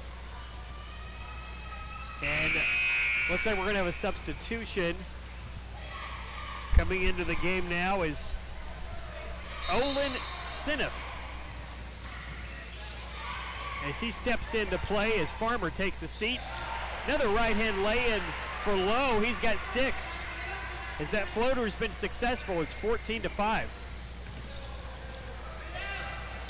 Driving basketball, Ramsey now right side, just up the front iron. Lanier's had a few of those as Lowe able to pull things up, and just a quick stop and pop. They're going to call a walk. Nice setup, just couldn't capitalize as Liam Fife unable to make the basket there. 5:15 to play here in the second. As looking for a lane is Johnny Hales. He'll hand it off to Macklin. And Hales will fire one from 3. Prospect pushing it. Quick with the rebound, and Acevet, as you saw, John, tried to mentally push the ball forward past the time stripe, but the officials are going to call that every time. Saw it coming.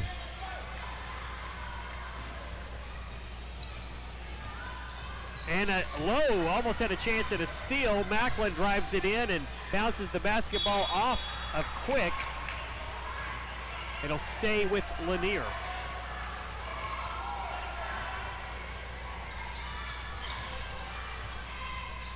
Hales with the basketball to Macklin. He'll fire another three. No good. Quick. Oh, I'm sorry, Fife with the rebound. As another errant pass on a fast break opportunity gone. We saw some of that in our first game. We did. Really, you know, these contests kind of mirror themselves in some ways, just due to the nature of what basketball can be, up and down, or kind of slow and methodical. As another missed shot by Lanier leads to another Prospect rebound. The crowd's starting to fill up here from both schools. Prospect sitting in for 2 games to open this tournament, so not too much change on that side. As Fife takes his shot, rebound, miss, and he puts it up himself. Liam Fife with 2 points. 16-5. It's now a double-digit lead for Prospect. As Macklin will drive right side, looks out to Richardson, and he'll take a shot of his own off the glass. Ball bounces around until Prospect conveys it low. Looks for a right-hand shot, no good. Quick up and Tipton now. Just a fast-paced 2 or 3 shots in the corner. Acevet with his own look as Lowe gets the rebound. A baseline drive by Lowe is stopped by a travel, and we'll have a substitution for Lanier. As Weston Lindsay checks in for the first time today, Riker Farmer back in.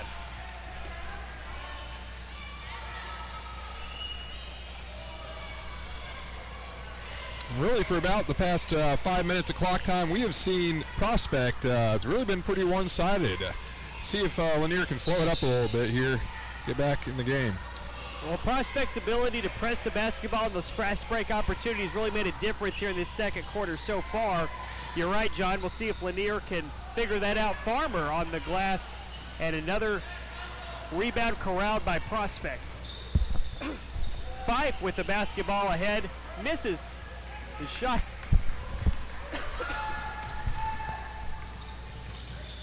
And Hales will push it now right side, just into the game. Lindsay will hand off to Macklin for 3. Off the glass and good. 16-8 as Kason Macklin makes his second 3 of the contest. And John, you talked about it, Lanier climbing back into this one. Absolutely.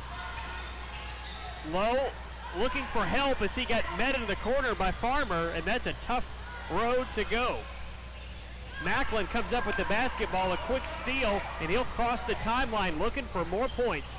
Losing it and finding Farmer underneath, and just as quickly Prospect now advancing in a very quick way. Trouble at the rim, but able to survive it. Contact, and the basket is good. Acevet with his 10th point of this first half. John, you got to like the take there. An aggressive, strong move to the basket. He's rewarded with the points, and now a chance for 3. Absolutely. And correct me if I'm wrong here, but it looks like Prospect is pretty heavy with 2 shooters that we've got, right? Indeed, Cassius Lowe and Austin Acevet doing the bulk of scoring for Prospect, as the 13th point,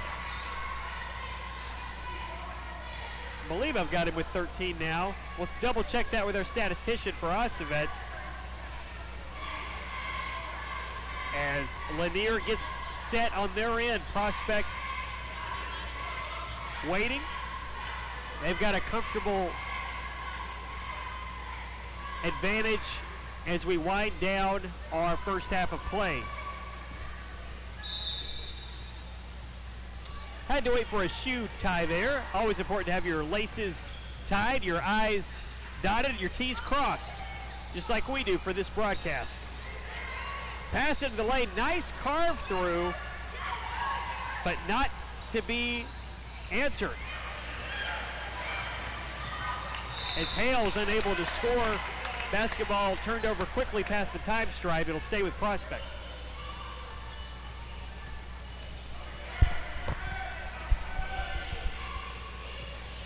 As Tipton will find Ossavet, he likes a lane in the middle, will take it himself. Missed shot on the way, but fighting for the board again. Lanier able to come up with it. Hales has been all over the place. And he'll make his way into the lane and good.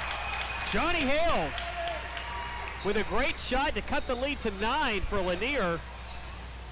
Cut the lead to 9 for Prospect, rather, as Lanier fighting back as we wind down this second quarter. And a turnover. Ramsey with the steal. He'll look ahead to Macklin. Try to push the offense quicker. Macklin drives into everyone at Prospect. Farmer with the shot, and it's good. It's up, it's in. Just like they drew it up. And a 7-point lead now for Prospect after a few quick baskets by Lanier.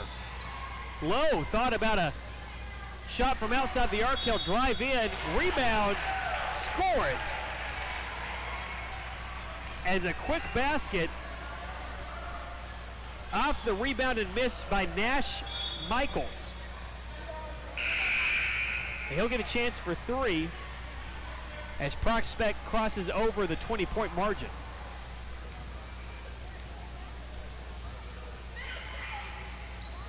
Shot is no good. It did not hit the rim, so we will move back.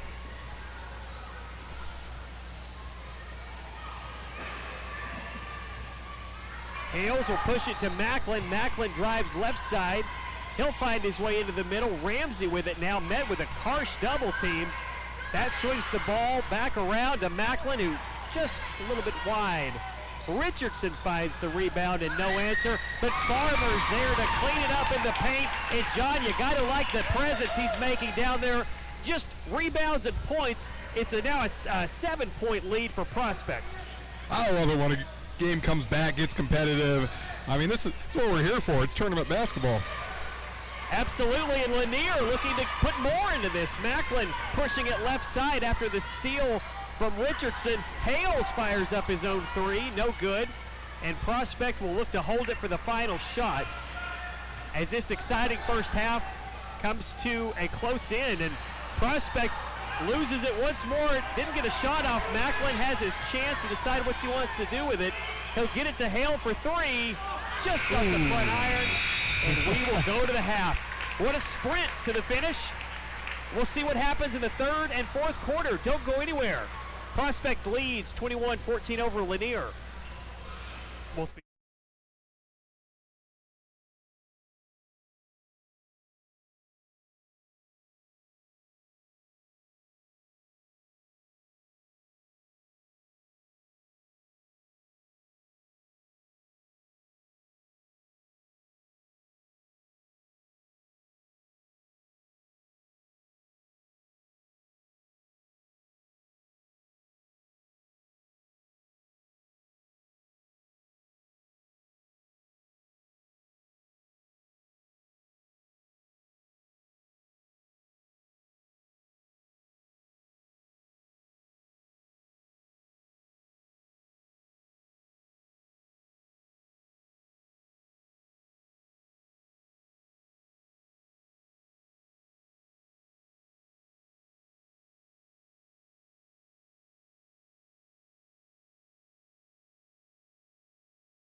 Welcome back into Heritage Middle School. Brandon Keys alongside John Covey. We had our halftime break. We hope you took one as well. We're back to basketball action. Lanier and Prospect. Lanier with a spirited response in the second quarter. We'll see if they can carry it in the third. For Prospect, it might be more of the same. A lot of offense. We'll see what comes out first. Macklin, he'll make his way left side, and Ramsey will find the basketball. A lot of quick drives for Lanier, and now a quick basket on the way, no good. Farmer fights for the rebound. They'll call a quick foul underneath on Farmer, and it'll be Prospect basketball. Lanier with the press quickly. Tipton able to beat it, and saved by Lowe in the corner. Well, we talked about that at halftime, John, what opportunities the press would make. And it looks like early both teams issued foul, or Lanier rather issued 2 fouls to start. We're not even a minute into this second half. Absolutely, and we saw the girls' game. It changed completely at halftime. Yes, in part due to the fouling situation and also the tempo. Look, Macklin pushes it up now after the Prospect miss, and Ossavet will get it right back and make his own move to the lane. First miss of the night for Ossavet at the dish, or maybe a second. Lowe, though, finds the rebound up and no good. Tipton finds the board. No answer there. Lowe able to clean up on the second chance point, and he's got 8. It's a 23-14 lead for Prospect. Macklin back to Hales. He's met with a little bit of a zone. He'll find his way through, and an underarm shot, no good. As Ossavet looks for an up-the-court pass to Lowe, who takes his own basket high off the glass and good. Lowe's in double figures with 10, and it's a 25-14 lead for Prospect. Macklin looking to create. Hales hoping to do so as well.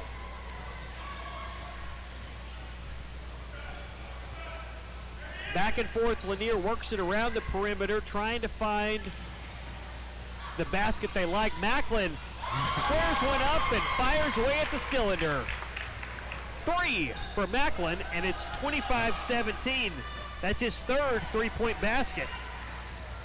Into double figures now. Farmer has the basketball off the miss, as we've got 3 players in this contest with double figures. Ossavet with an athletic move at the timeline for the steal, and he'll course his way into the lane. Good left-handed layup. Ossavet, I believe that's his 15th point, played very well in the first half, picking right up here in the third. 10-point lead for Prospect, 27-17, as Macklin tries to find Hales. Hales looks to Farmer underneath, and we talked about that earlier too, John, the role that passing would play in each of these contests, whether it's been the passing here in the half court or these front court plays, or the fast break plays rather. Passing's been a premium part of the scoring. Oh yeah, and we've seen steals, just over and over again this game. As you mentioned, Ossavet gets his 17th point of the contest off a fast break steal, and John, you couldn't have said it any better. Passing lanes, stealing lanes. They can be both. Hales with it now as Ossavet quick hands again. All over Macklin. Shot off the glass, no good, but Hales, he's been scrappy all night. Makes his way into a jump ball scenario with Michaels. And we've got some subs coming in now. As Luke Powell checks in. Ossavet covered heavily by Macklin, and he'll find Lowe way ahead and just deep into the paint. Lowe's been able to do that a few times tonight. Farmer with an outlet pass to Macklin, who saw nothing but sky blue paint to run towards. Checks back to Hale, who's unable to finish that shot, but a really wide open opportunity, decided to pull it back. Hales just can't get the roll underneath, as you see him take a shot there. John, it's tough with the size advantage of these, the height with these. You're taking a shot, you're throwing the ball one way, it's bouncing off one end of the rim to the next. It's tough. Absolutely. Yeah, and we've seen a couple of these boys that, they are really good at rebounding. A lot of times their own shots even. Indeed, rebound there from Richardson, ends up stepping on the line, so Prospect will inbound. And Macklin's done his best to stay on Ossavet. Ossavet's been really quick into the front court. You'll see him there, the back court, as Hale's able to find the basketball. Corrals it. And just as quickly as Lanier's able to push it, Prospect gets it back. As that's Isaiah Wilson with the basketball. He'll look over to Lowe with the jumper. It's good. And that's a quick, I believe it's 14 points now for Cassius Lowe. We'll try to do the numbers on that as Farmer is fouled. I believe that's the 12th point for Lowe. It's a 31-17 contest. I was about to say, Lanier's currently got a 6 on the court. There we go. They got it figured out. Always a numbers game, trying to make sure you get 5 on the floor. As Lowe able to corral the basketball, and Ossavet's been pushing all night into the paint. He does so here. This time, though, Seneff with the steal. He'll push it himself. Macklin fighting through almost all of Prospect. Finally gets it off, and a quick turnaround shot just off the mark as Seneff fights for the board. Ramsey's had a few looks down there at the bottom, just unable to capitalize. Jason Johnson into the contest now to give Farmer a breather. And a steal by Hales, telegraphed, and then up into the lane, left-hand lay-in, good. As Hales gets his 4th point of the night, and another steal by Lanier as Macklin waits on the pass. He'll take a jumper. Lowe got a piece of it, but not enough.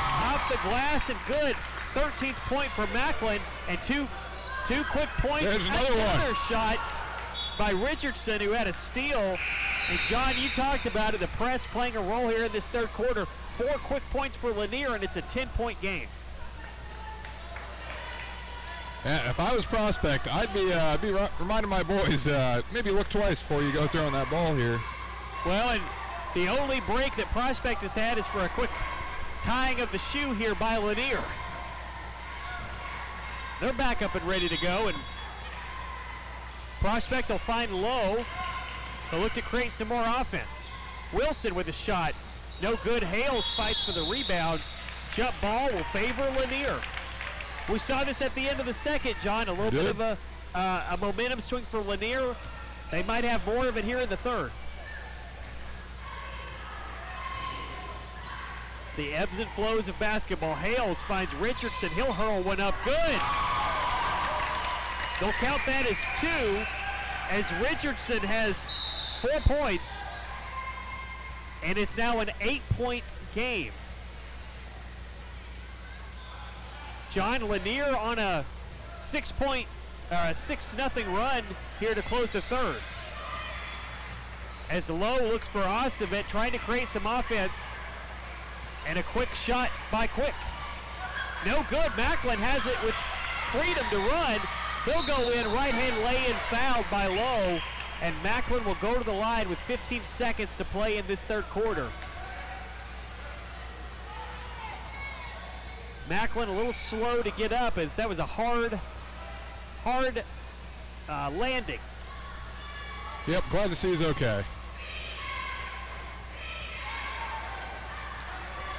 Gravity, of course, undefeated, no matter the sport you play. Right.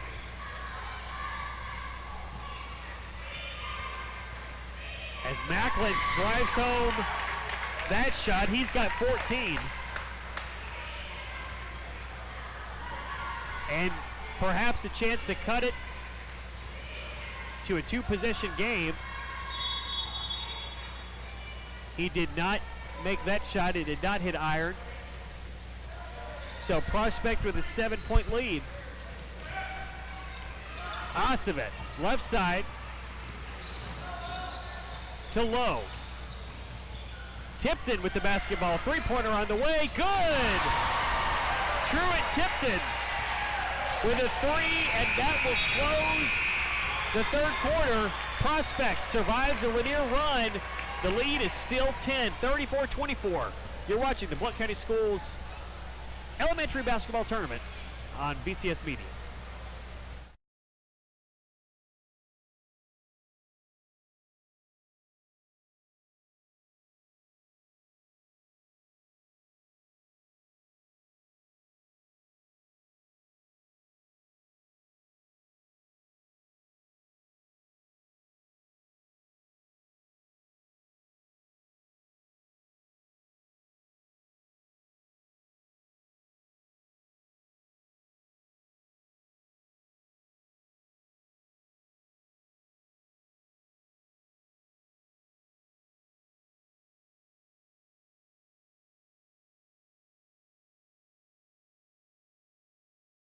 And we're back. A little bit of fun fact during the break. Justin Ridge, our director of schools, pointed out these two schools are the furthest apart from each other of any schools in the county. 26 miles, so kind of neat. Yeah, 26 miles separate Prospect and Lanier. As another three by Truett Tipton. That's back-to-back threes. Finding his mark, putting his mark on the map with 6 quick points. And we'll get back to that distance conversation here in a second as Truett able to push it up to Acevet off the steal. Acevet finds Lowe, and another basket for Cassius Lowe, as he's got quite a few. I believe that's his 14th point of the night, 39-24. To your point, John, the distance between these schools certainly remarkable, as Hale's able to fire up his shot. But you know, when we can look at the distance between the schools and say there might be a few differences, but what I've seen tonight is aggressiveness, great timely shooting and passing from both teams. There's a lot of similarities between the way both of these teams operate. There absolutely are. Lanier, I will tell you, appears to be reading the offense really well, getting those steals. They're kind of going all in on defense, whereas Prospect is slow and steady there. Well, and I think part of what makes it is great guard play. You know, Prospects played really well, advancing the basketball into press situations. And similarly, Lanier's been able to come back at the end of these second and third quarters and make a little bit of a run as Hales looks to make his second free throw. He's got 6. The question is, can Lanier kind of put that together for the rest of the quarter? We'll talk more about that when we come back. We're going to take a quick timeout. It's 39-26 Prospect with the lead.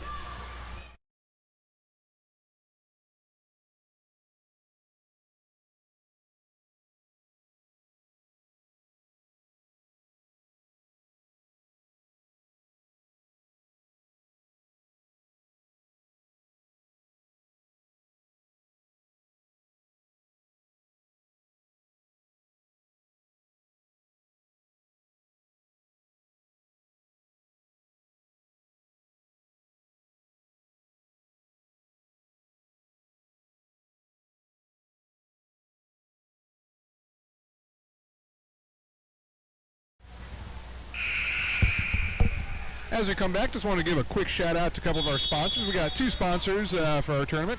PrintFX for all your printing needs. If you have card decals that you need made, or a gym, PrintFX, your guys.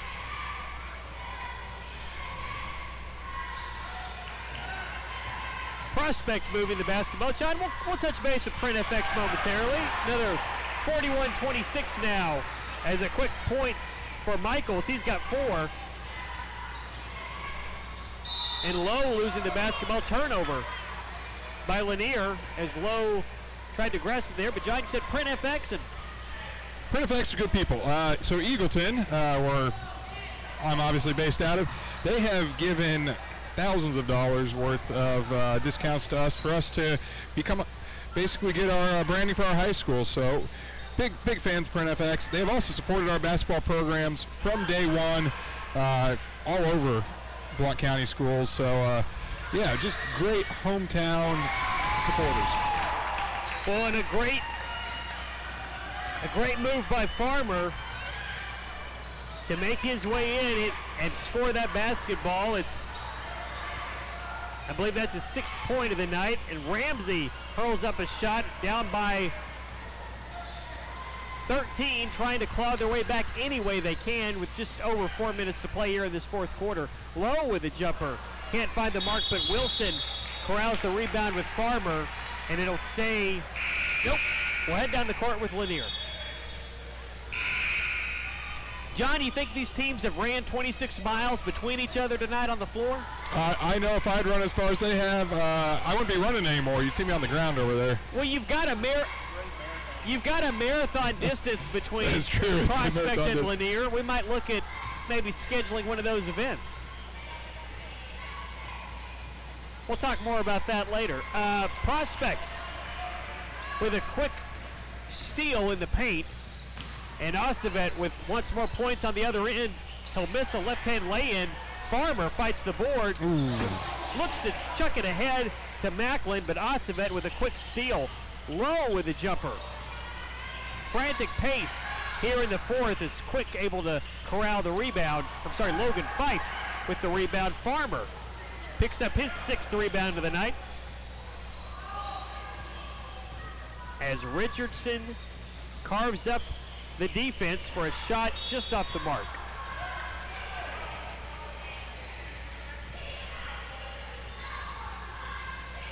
Weston Lindsay now in the game for Lanier. And a quick turnover. Reminder that we've got another contest coming up next. It's Sessi and Union Grove. As you don't want to go anywhere after this contest here. Yeah, girls championship. As the ball goes free off of Lindsay. And John, whether it's a championship game or the semifinals last night, these games have been exciting no matter what community, what team you've been a part of. They absolutely have. I got to tell you, as somebody that's in the secondary side of Blount County schools, it's just neat getting to watch these young men and women running, boys and girls running around. Ooh. Absolutely. As Acevet misses, so did Wilson. Truitt loses the basketball, and Acevet gets it back from Macklin. Again, another frantic pace. And really, John, it comes down to how much investment do people want to make in things that they love and support. And I think for the fans and the communities, the schools that support our Blount County Schools elementary school programs, this tournament is another example of how much time and investment it takes to build something like this. And you can see it from every corner of the county. Absolutely, and it's not just the players on the court. We've got our cheerleaders off to the side here. There's students working the concession stand that I saw. So, I mean, it brings the whole school together. Absolutely. Macklin able to get a hold of it, steal it from Truitt, but Acevet picks it back just as quickly, and he'll take another shot in the lane. Truitt with the rebound, and the rim is unkind close. As we have more substitutions on the way. Knox Quick back into the game. Hales looks at Macklin. He wants a three. Good! Kason Macklin with his 4th three of the night cuts the lead to 10. Quick with the basketball. Fife throws up a runner, and timeout Prospect. They'll take a second to talk it over. We will too. A 10-point lead for Prospect over Lanier, 41-31. We'll be right back.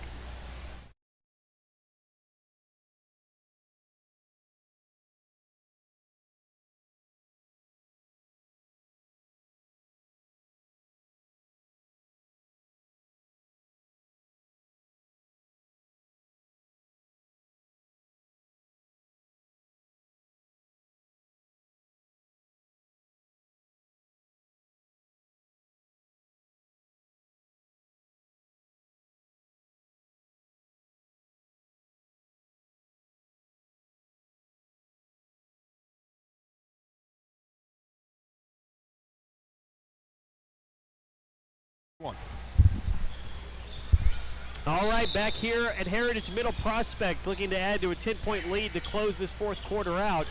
Fife with the shot and a miss. Macklin trying to bring Lanier a little closer. Hales with a shot off a fast break basket, and good. Johnny Hales with his 8th point, and the lead is under double digits. Lanier with the press. as Lowe able to beat it and get by Farmer. We talked about the distance between Prospect and Lanier. To those of you that don't know, 26 miles. Some would say if you're making that trip, you might end up in Tippecanoe, right there, kind of in the mid-state. All the way up in Indiana, my hometown, Tippecanoe County. You never know where you're going to end up. Absolutely. All of Blount County is available. Strikingly enough, they're both schools a little bit off the beaten path off 411, which is kind of interesting. Not far from it. Go ahead and come clean, Mr. Keys. Did you have a key word there that you were trying to get in? Because that seemed a little forced there. Well, we'll see if we can find another place. You never know when you're going to have to tip the canoe. Macklin with the shot. No good, and Hales fights for the rebound. You know, some people, John, would give a tip of the cap to most of these, or all of these players here tonight. I'd give a tip of canoe. I know. I knew exactly where I was going. All right. Well, folks, if you're enjoying this, we got 2 more games after this one. We're glad you're here with us as Hales fighting for more points. He's played really well this tournament.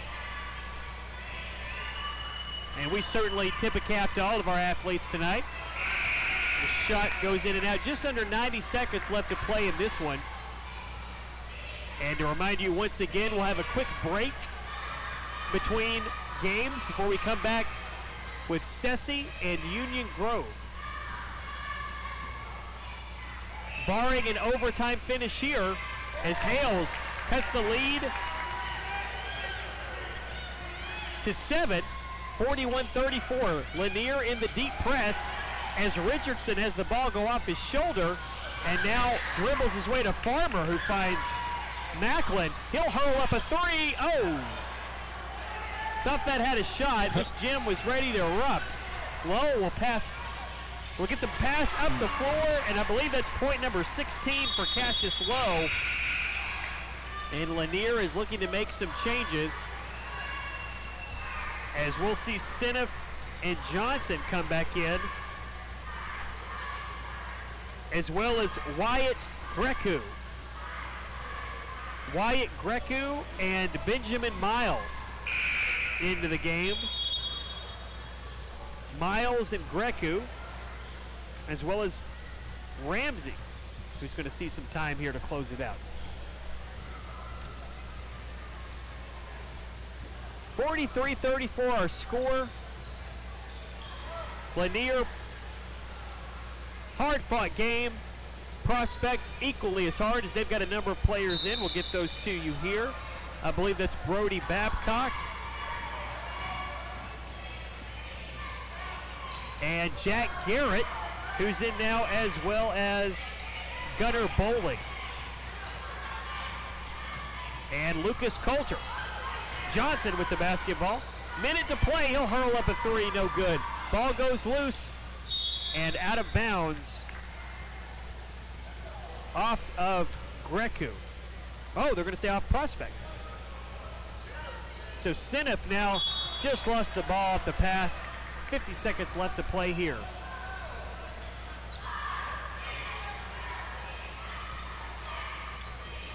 Coulter will inbound. And he'll receive it here on the right side as Johnson comes out on the key to press 5. He'll take a shot that's no good. Ball bounces free. Babcock, I believe it was actually Jack Garrett with the rebound. Johnson fights his way through as he and Babcock were tied up. 33 seconds left to play in this one.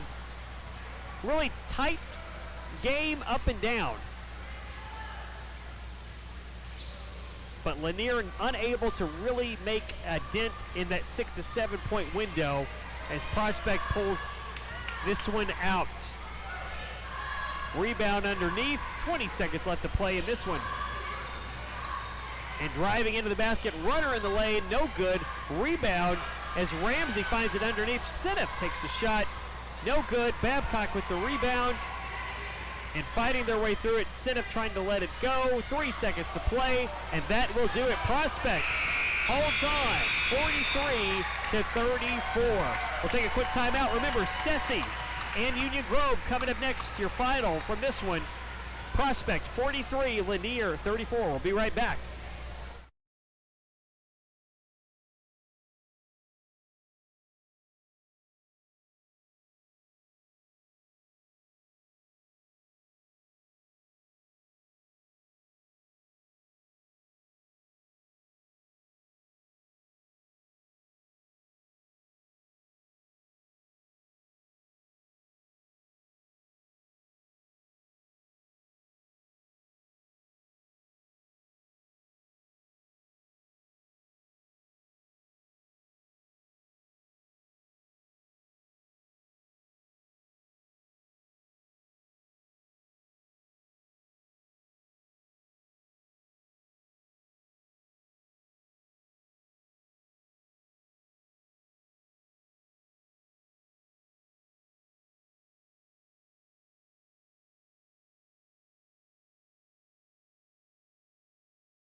right, and as we come back, we got about 1 minute to go.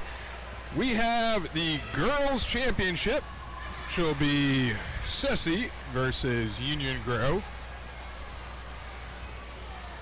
Winner of this one be taking on first place.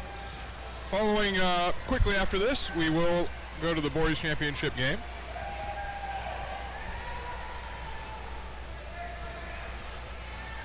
First up, our starting lineup for Ceci. Ceci Bulldogs here.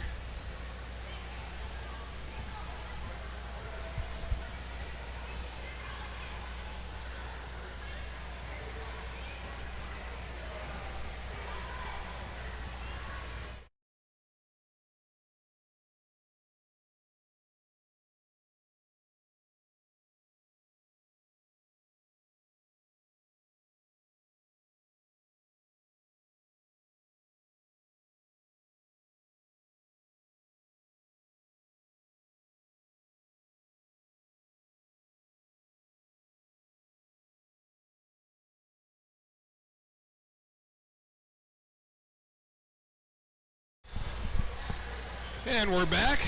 We've got your girls' championship matchup. Yes, we've got Ceci and Union Grove. If you stayed with us through the last couple of matchups, we've talked about this one coming into this game, John. A lot of height for Union Grove, a lot of quickness for Ceci, so we'll see where that meets in the middle. And it's an exciting matchup to take place in our third contest of 4 tonight at the Blount County Elementary School Basketball Tournament. John, we talked about earlier just kind of the ebbs and flows of these games and how they take off. I think one of the things to note is that all of these games have the potential to move that fast, but they can also move just as slow, and it's really the style of pace that these girls can keep up. Endurance, depth, all of that comes into play. Plus, as we talked about before, just the pressure of kind of this tournament moment. Oh, absolutely. And these girls, they all seem ready for this. They seem excited for this. Both teams have stocked the bleachers. We're on the Ceci side, so I'll just forewarn you. Real quick, Mr. Keys, I should just throw it out there as, you know, just a little asterisk. I'm from Eagleton. We partner with Ceci. If I start cheering for a team, I apologize in advance. I'm a bit of a homer when it comes to this stuff, but either way. Well, John, there's nothing wrong with a little bit of enthusiasm. We'll do our best to keep the broadcast impartial. One of us might, yeah. As Kinsley Thomas is there for Ceci and the rest of the group, there's Sydney Rose. We'll get the starters for Union Grove to you here shortly. As Lizzie and there's Ramsey Giles, and I believe if I've got the number right, I don't have the number right, Aaliyah Stanek.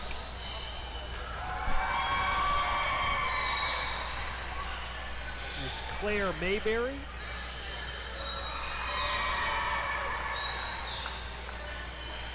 Is it 21? Is it 22? Got a little bit of a different, Gia Polanco. A little bit of a different roster here. Gemma Frazier. And Caroline Richardson, along with Adelia Richardson. We'll get everybody to you here. We got one more for you. That's 24, and that is Maddie Fike. So yeah, so we had Lizzie Fike earlier. So for Union Grove, it's Avery Bollinger, Olivia Deering, Braley Brown, Jax Deering, Addison Evans, Holland Husband, Emerson McKee, Taylor Smith, Brooklyn Mitzi, and Elena Van Bradcan. Union Grove, Lady Bobcats decked out in the Lady Vol blue with some orange. It is a pretty good look. It's a great look. Along with Ceci in the home whites with the navy and silver. Kind of reminds people of that old Arizona pattern with the Wildcats. Union Grove with the basketball. They'll start off left to right. Basketball into the paint deep, and a quick travel called as Union Grove turns it over to start. Taylor Smith took a few too many steps.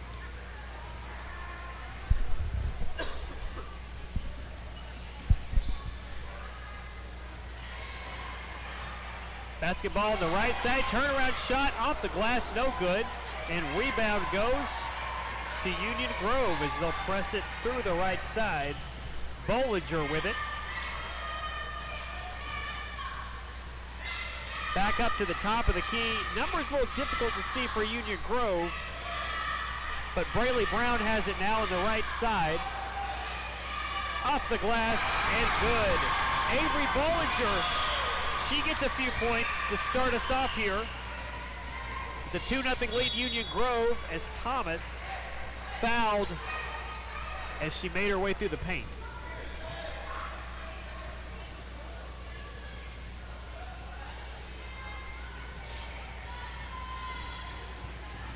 Interesting to see how Union Grove defense sets up against Kinsley Thomas, who drives in now. Right-hand scoop lay-in, no good.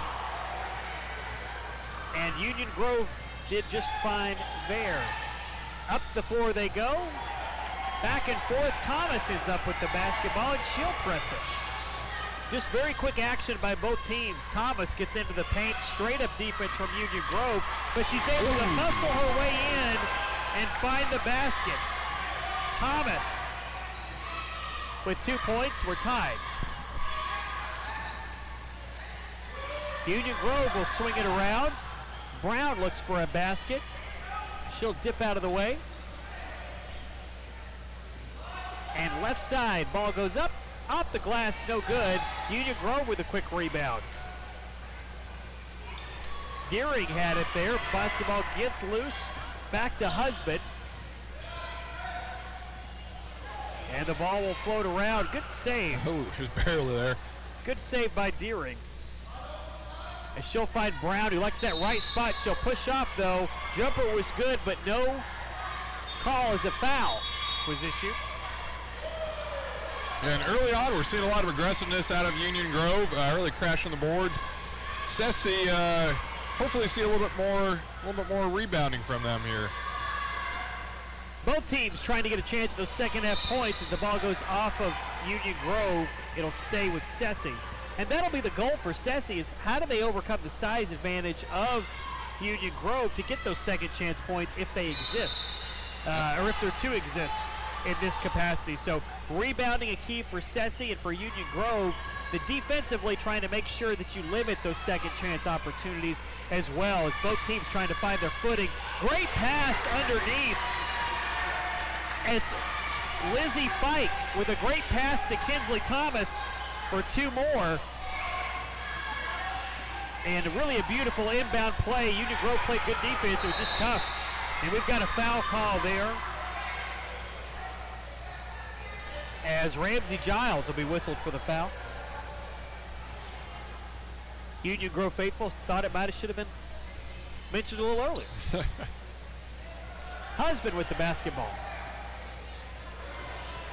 And really, Union Grove can go about this a few ways. They've got some height advantage at the bottom. They missed the shot there. Thomas with the rebound. She'll drive it end to end, take a shot herself, left hand off the glass.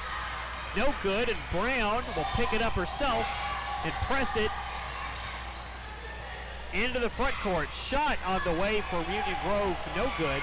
And rebound goes to Aaliyah Stanek. Just under 3 minutes to play here in the first. Both teams trying to figure out what kind of tempo they want to set for this contest. Thomas moving left to right, and we've got either a moving screen or not really sure what the call is from the official, but we're going to go with a moving screen. Is about the only thing I could surmise. I missed that one. 2:35 to play. Husband, Union Grove now looking for points. Brown hurls up a shot, no good. And Thomas with the basketball after the rebound from Stanek. She'll drive right side, pass into the lane to Stanek, and maybe a jump ball here called pretty quickly. And that's what you worry about here, John, into the paint is a quick jump ball as opposed to getting a shot off. Possession changes really quickly in that lane. Fike will throw it in again, and a great pass over really tall Union Grove, and a great shot by Alyssa Thomas. That's her 6th point of this first quarter, and they lead 6-2. Brown, though, looking for points of her own. She's met in the corner, and another jump ball scenario as Lizzie Fike ties her up. I mean, this is impressive. If you had asked me to compare these two teams as I'm looking at them, I mean, Ceci, they've got some fight in them here for being, like you said, a couple inches shorter on average here. Husband with the shot, quick jumper, no good. Stanek with the rebound, and basketball can be played a number of different ways. Height, speed, a number of different tempos, and just a barrel through. They're going to call a charge on Thomas as she took too many steps in her path to the basket. But yeah, to your point, John, you know, basketball, that's why the strategy is a big part of this game, and trying to figure out how do you implement what you want to do based on what the other team's giving you. And right now, Ceci's able to hold a 4-point lead. Union Grove trying to claw their way back in as they throw one out of bounds.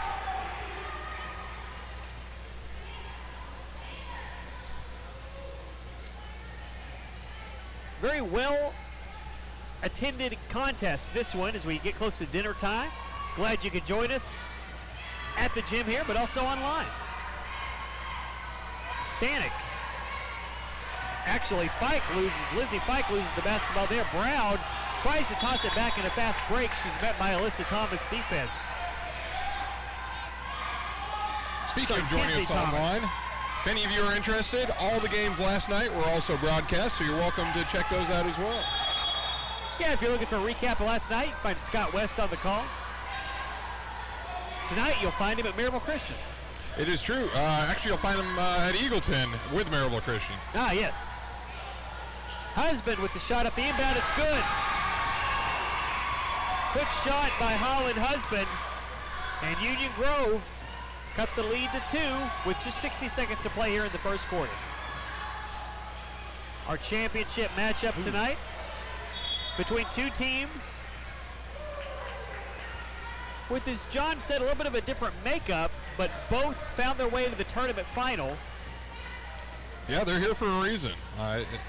They have found what works well for them to get to the championship. Union Grove now settling into the offense in the half court. Smith with the basketball. She'll throw it to Brown, who will have to corral it quickly. Deering has the basketball. She'll throw it to Husband, who takes a shot, and it's Thomas with the rebound. 25 seconds left to go here, and Thomas will drive it through everybody. And a foul along the way. 22.4 on your clock. And Ceci will inbound from underneath the goal. Shot on the way, no good. Just missed by Giles, who threw it up. And out of bounds, Union Grove will get one more crack at it before we go to the second quarter.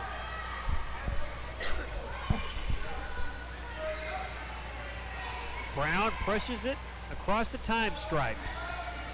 Deering, right side, pass to Husband. Husband takes a shot off the glass. No good. Giles has it go off her. Or it actually went off of Smith, I believe. 3 seconds. Is that enough time for Thomas? They'll roll the ball into the court. She'll pick it up there. She has to take a shot. 3 on the way. No good. It's a nice try. 6-4 our score. Ceci with a 2-point lead as we go to the second quarter in this girls' Blount County Schools Elementary Championship Final.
Okay. All right, we're back here. Second quarter action underway. 6-4. Sessi with the lead over Union Grove. Thomas with the basketball scoop shot, and it's good. Shot. Her 8th point. And John, she's just so good at finding that lane to the basket. And I can tell you, as somebody that's on the taller side, the people that used to get me on the court were the short ones, and you just saw she underhanded that right up. No way to block that. It's a great scoop shot lay-in as Smith will find the basketball at the Deering, and a quick jump ball whistled as Lizzie Fike got her hands in there. And we knew there'd be a lot of jump balls in this game, a lot of aggressive tendencies from both teams to try to get in there and maintain control of the basketball as we get closer to the end of the second half. Smith with the turnaround shot, good. Tanner Smith there with the basket. I'm sorry, actually it's not Tanner Smith, that's Avery Bollinger had the shot. Avery Bollinger with 2 points. 8-6 now as Thomas drives into the lane, met by a host of Union Grove Lady Bobcats and turned away. Husband with the basketball finds the lane, right side good. Husband took it through and would not be denied. And we've got a tie game. We do 8-8 with 4:40 to play as Thomas met at the top of the circle. They've gone with pretty isolated coverage there, man to man, as Thomas fights her way, misses the shot.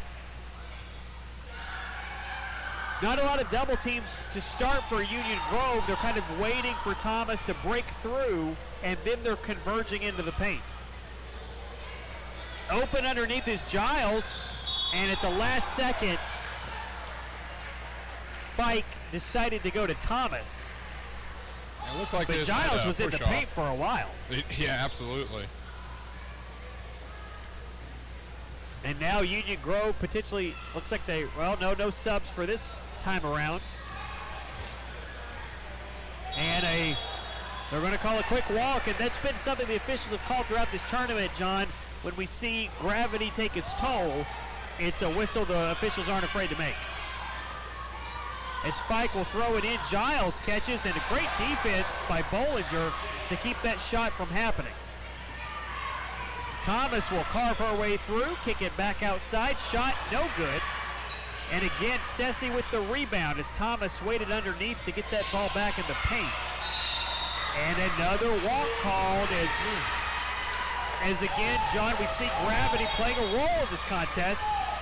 And another inbound play for Sessi, but it's a quick whistle and the officials are calling it every time.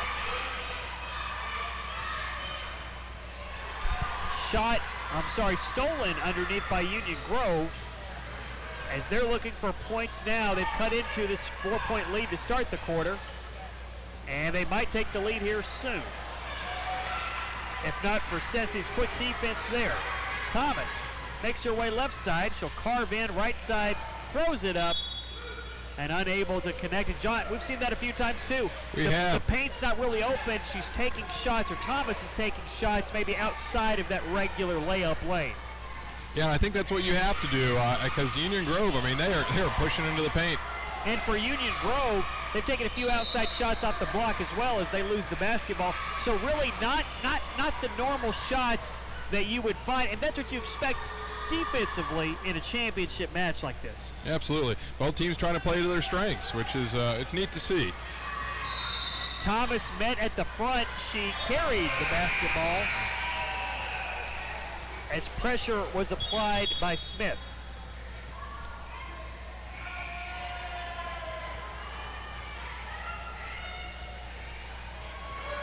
Nope. Union Grove getting one off the court. Had one extra there for a minute. Kate Potter comes into the game. And we might have had a switch for Union Grove. I don't see, no, we stayed the same as Thomas steals the basketball. She makes her way down the court. Left hand lay-in, scoop shot, no good. And rebound. On the way there for Emerson McKee. I believe she got the rebound. So we did see some changes. Emerson McKee and Addison Evans now in the contest for Union Grove. Making her way right side is Bollinger.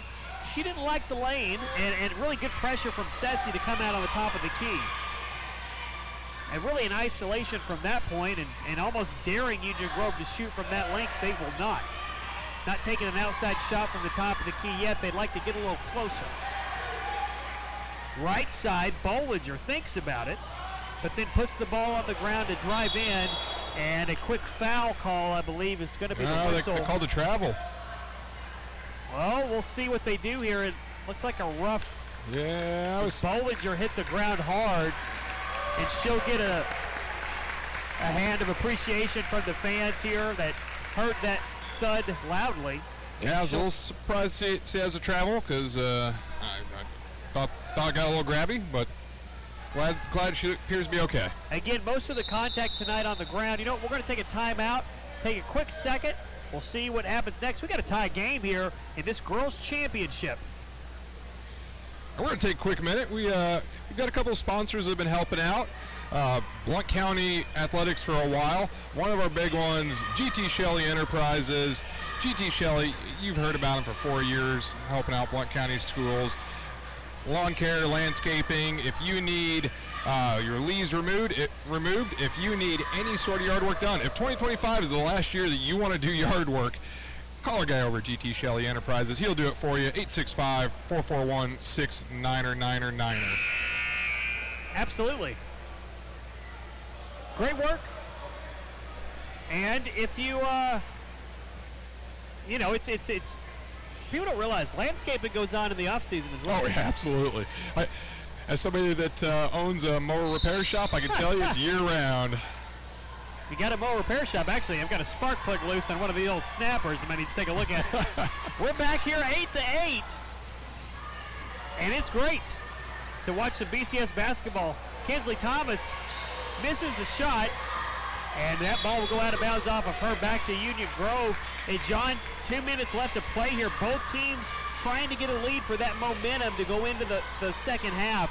It's crucial here for both teams to try to make a stop on defense, but also get some points so we don't end up tied. Absolutely. We saw a lot of scoring first quarter. Second quarter, it's been a defensive back and forth.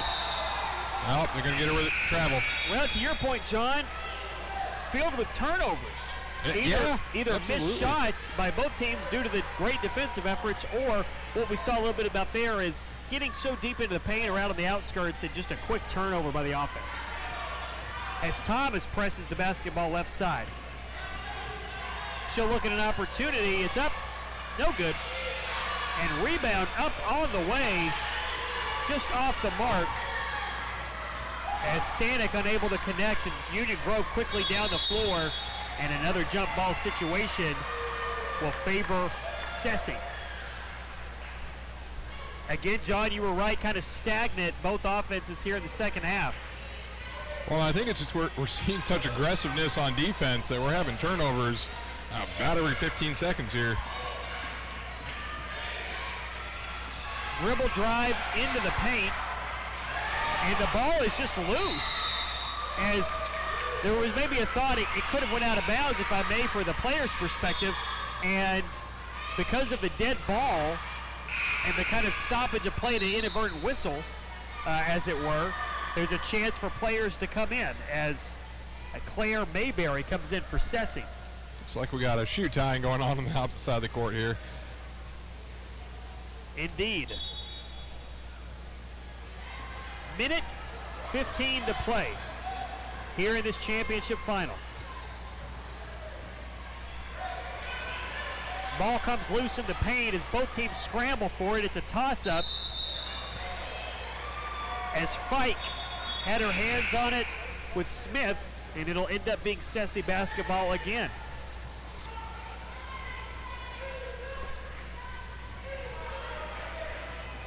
Both teams really hustling on defense. This energy that they're expelling is kind of causing the offense to wind down a little, but it's still great basketball. Turnover by Thomas, stripped in the lane. And Union Grove will pass it now. Runner in the lane is good. Tanner Smith I'm sorry, that was Jax Deering with the shot. Deering able to throw a runner up, and it hit. So Deering gives Union Grove a 2-point lead. They'll look for more. Brown drives right side. She'll switch it off now to Smith. Brown, right side, she'll take a jumper and miss the mark. Stanek will find Thomas with a chance to tie. 15 seconds here in the closing moments of this first half. Thomas will carve her way through and find a lane, no good. Rebound to Emerson McKee. 6.3 left to go. 4 seconds, 3 seconds, ball comes loose, and that will take us to the half. Union Grove leads 10-8. We'll be back shortly. You're watching the Girls Championship from Blount County Schools Elementary School Basketball on BCS Media.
On back in. And we're back here, Union Grove, with a 2-point lead in the championship final over Sessi, 10-8. And they'll have the ball to start things off in this third quarter. And we had a fast first quarter. What was it? 14 points scored first quarter, and second quarter, I think only 4. So much heavier defensive game second quarter. Absolutely. Looks like they're working on cleaning up a spill real quick. Yep, just like these tournaments, got a lot of people running in and out.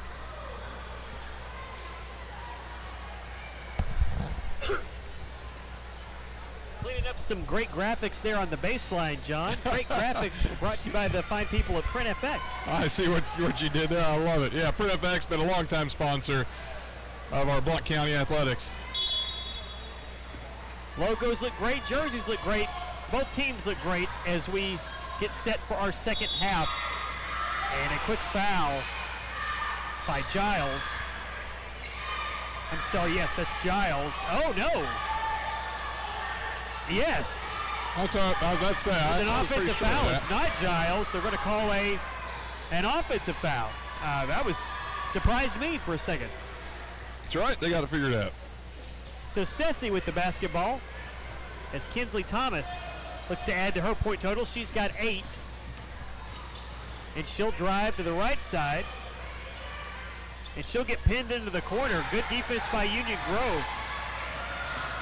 As Deering with the basketball fouled there, she got through the midcourt. And maybe that's the answer for Union Grove. Trap in the corner forces Thomas to make a bad pass, and it's a quick turnover for the Lady Bobcats. Brown, unguarded, throws up a jumper, no good. She hustles to get her own rebound, and out to Husband, who'll look at right side. She'll toss it over to Bollinger. Bollinger sends it off to Brown, who took a shot that went off the rim and out of bounds. Still Union Grove basketball. Tough inbound. Husband gets it from the right side, and she'll drive into the lane but get caught underneath. Nice pass to, I believe, Brown with the basket. 12-8. As Thomas will drive her way through, off the block and missed as no foul called. Just good, clean basketball. Giles forces the steal. Thomas has it now, and she's pressed in to the time stripe by Bollinger with a foul.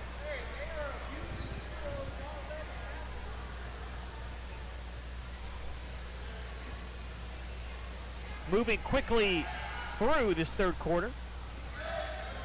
Thomas with the basketball, right side. She'll drive in and doesn't like the way that looked. She got trapped in the corner last time, and here she falls down. And will that be a walk call? It will. So that's consistent with what we've seen from officiating so far in this tournament, John, is once you hit the ground unopposed, it's a quick walk. Yeah, they've called that all 3 games. Good screen at the top of the key. Brown takes advantage but misses the shot.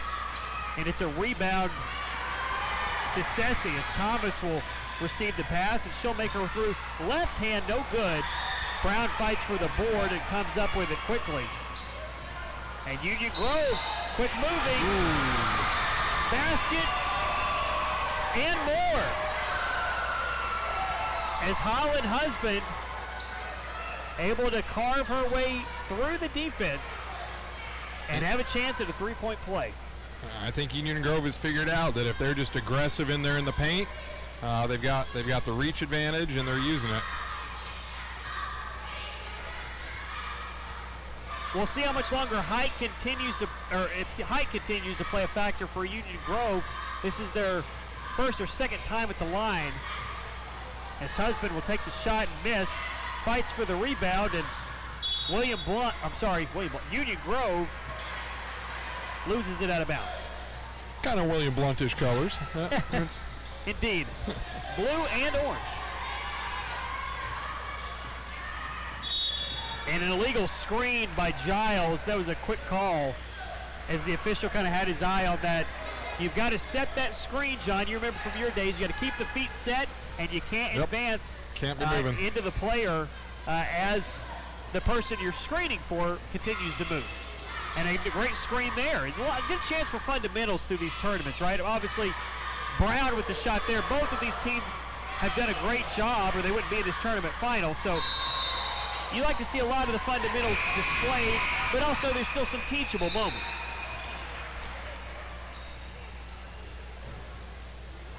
As 3:37 to play here, Sessi still without a basket here in this second half. And we may have a full timeout. Nope. We're just having a lot of movement from the bench. You got a player substitution potentially. It looks like we had a minor injury there. So an inbound play as Addison Evans comes in. Shot on the way, no good. And Thomas will go to the line. Well, they call it on the ground. Yep, they're going to give her the line, so Kinsley Thomas will go to the charity stripe. Did you just call it the charity stripe? The charity stripe. I'm learning all kinds of new words. Absolutely. We got the timeline over here. We got the charity stripe. Indeed, I know that. That's half court to me, but. Well, one of your favorite fruits is the peach, commonly used by Dr. James Naismith as he tossed, used a peach basket for his original construction of this great game of basketball. You're pulling out my Hoosier background. All right. Indeed. Speaking of your Hoosier background, no shortage of great Canadians on that Indiana team this year. It's been fun. And Dr. James Naismith, another great Canadian. Union Grove with the basketball, they'll miss it, but Emerson McKee with a great rebound to kind of really push this offense to second chance opportunities, which is what's kept Union Grove in the lead. And they'll fight for another loose basket in the corner. And a shot along the way, no good. Thought that had a chance. It's a tough angle. And Sessi will end up with the basketball. Yeah, I'd love to see Sessi a little bit more aggressive on the rebounding. First half, or really second quarter, they're getting aggressive. It was working for them. I'd love to see him get back to that. Kinsley Thomas aggressive in the paint there. No basket. Union Grove's height playing a big role in this game so far as Smith fouled. And I will say this too, John, to your point. The rebounds maybe haven't been there for Sessi in the second half, but that's also Union Grove's made a couple of shots, but they've just kind of got to the basketball faster. It's true. Yeah, at those angles. That's exactly. Shot on the way, no good. As Smith at the free throw line. 14-10, our score. And that ball will miss it all. And we'll go back with Sessi.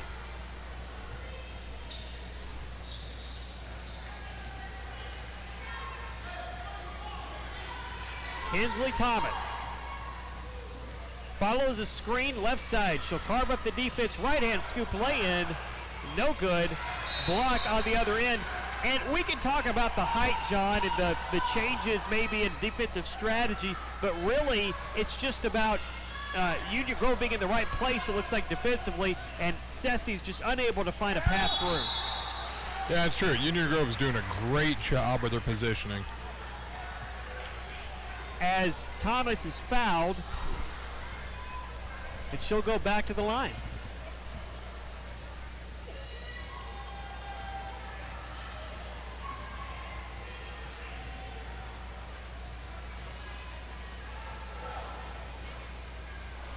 Not the friendly roll tonight. We've seen a few balls bounce just off the rim, any direction, left or right tonight. That's made the difference in a few of our contests. That one rolls the right way, though, for Sessi. 14-11. 2:25 here in this third quarter. As Union Grove has commanded this third quarter with strong defense and good offensive play. And there's one of those rebounds you talked about for Sessi if they're going to climb back in as they attempt to corral the rebound off a pass, but lose it out of bounds. So Union Grove with a chance to capitalize here.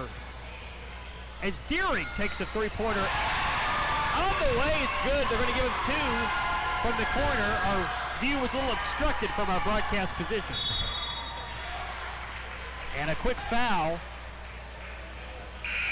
as it's 16-11. Kind of the ebbs and flows of the game, John. We've had fast, we've had slow, we've kind of had these stoppages, and now because of the free throw situation or the foul situation, Thomas will go back to the line. Yeah, and I realize we don't have the fouls up for our viewers at home. It looks like Ceci currently with 4, Union Grove with 5, which is why she's getting foul shots.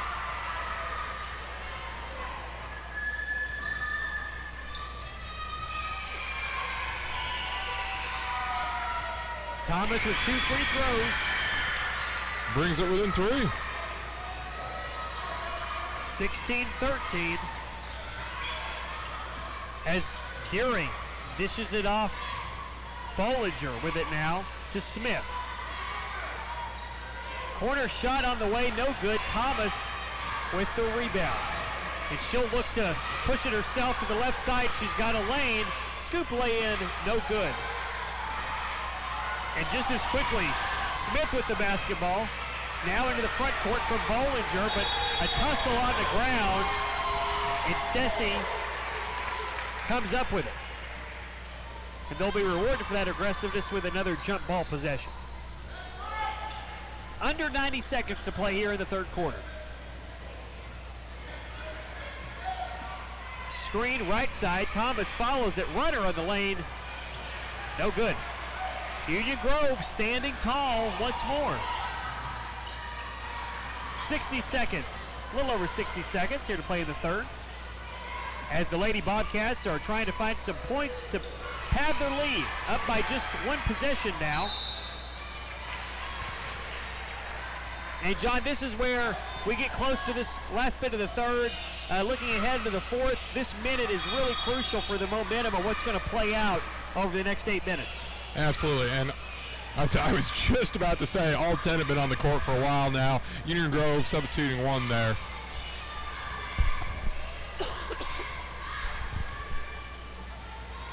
Deering at the line. Misses the first. And yes, maybe a chance for depth to come into play here as we get closer to the fourth to kind of let some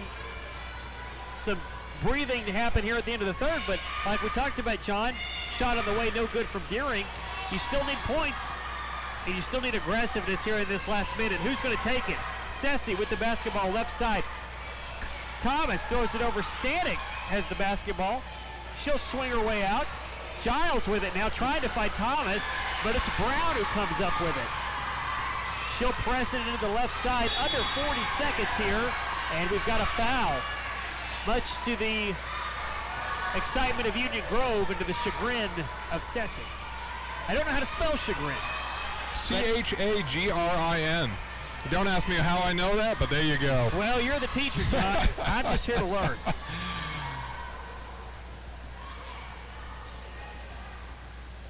Brown with another free throw, and she's learned to use the glass pretty well. She's had some chances tonight. You know, I always tried to shoot free throws that way. Try to get the glass. It's right there. Oh, yeah. It's a square. It's the only time it's cool to be a square. Kind of a rectangle, but you know, that's all right. We can go with that. Rebound after the missed shot. Union Grove turns it over underneath, and Thomas will try to get some more points for Ceci going into the fourth. She goes to the right hand after a spin move in the lane. Good. Thomas cuts the lead to 2. 17-15. Lady Bobcats over the Lady Bulldogs. Pass from Brown goes awry as she tried to find Bollinger in the corner. And Ceci's got some momentum here. Well, and they've got a timeout on their hands. So we've got a got timeout. John, why don't you tell us about our sponsors one more time? Sure. For this game? So, PrintFX, if you got a business, you need your car wrapped, you got a truck or trailer, PrintFX has been doing all of our graphics. In fact, a cool thing, I'll give a little bit of a preview here. Eagleton College and Career Academy getting some new graphics on their cushions at the end of either basket in their gyms. So we're excited about that. Thank you, PrintFX. Any graphic needs, go see our guys over there. Great work by PrintFX. Great work by both teams as we look to wrap up this third quarter in our girls' championship. Yeah, and I think that was a good timeout call by Union Grove. Let them slow down a little bit as Ceci was starting to gain some traction there. And they'll set the defense here for Thomas as she carves it up right side, loses the basketball. And the ball goes off of Brown into the corner. And now Ceci will get it back. John, what are you drawing up here? If I was Ceci, I'd be using my speed. Because and number 0 there, just watch. She's about to get it. That's obviously their shooter. Thomas takes a shot. 3 on the way. Good. Oh, boy. Kinsley Thomas. That gives Ceci the lead with, she had half a second. That was just like you drew it up, John. And we've got an exciting one-point game. Don't go anywhere. We've got the girls' championship final. Fourth quarter coming up next. Ceci leads 18-17.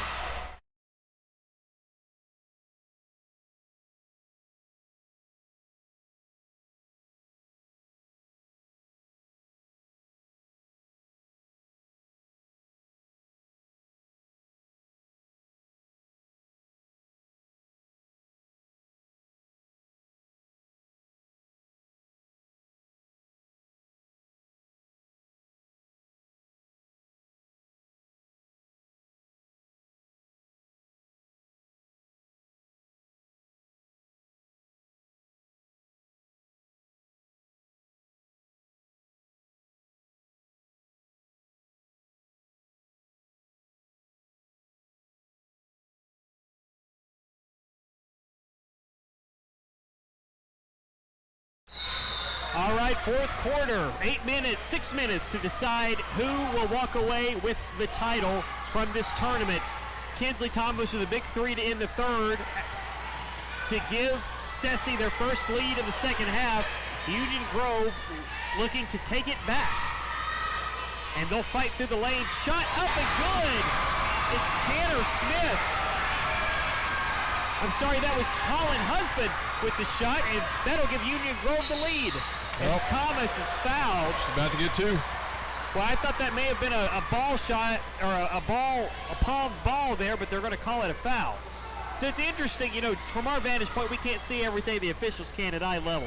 Absolutely true. I give them the benefit of the doubt. I couldn't do what they do. It is a tough job to wear the stripes. As Kinsley Thomas has had success from the charity stripe, she ties this game up at 19. Off the back iron, Union Grove with the rebound. Nice pass down low, shot up, no good. And Bobcats with the rebound. Husband finds a shot she likes, and it doesn't fall. Rebound, we've got a jump ball. Yeah, the crowd wanted to travel there, but nobody ever had possession. Ceci with the basketball. And, looked like a zigzag play gone wrong there. I don't think it was a hard intentional foul by any stretch. But you see that sometimes in anticipation for trying to make a defensive play. Well, we see Union Grove. I mean, they're being coached to be aggressive here. Thomas with the basketball. She'll pass it off, and this time it's stolen away. Smith up ahead to Brown, who's got a fast break opportunity, and she'll miss the lay-in. Left side, double teamed in the corner. Brown comes up with it. Great steal, but she'll be pushed into the corner where she's fouled and go back to the line. Or no, the foul's reset at each quarter. Correct. So excuse me. Yeah, we got 1 foul for Ceci and 2 against Union Grove so far.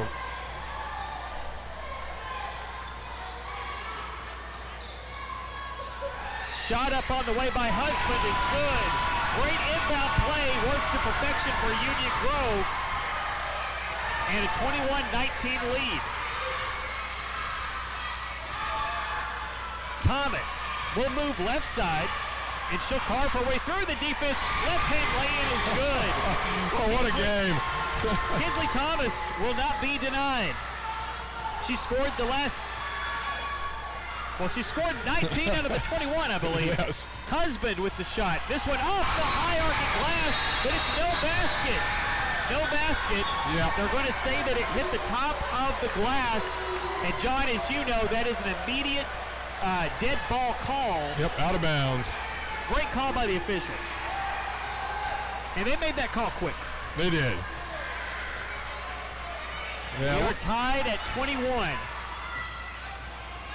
As Thomas is being harassed at the front of the key. Really good defense, aggressive defense by Somebody's gotta help her. Bollinger. Yeah. And she wanted that basketball. She absolutely did. She got stuck there, and you got to go help a buddy out when that happens.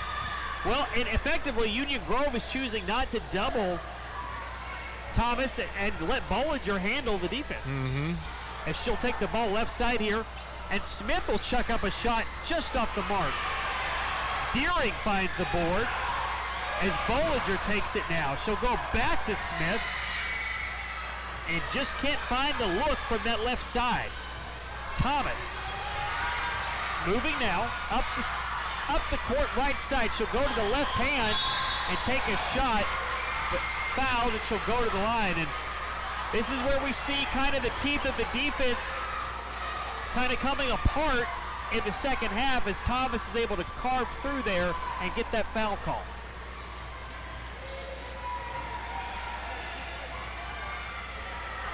First shot is missed.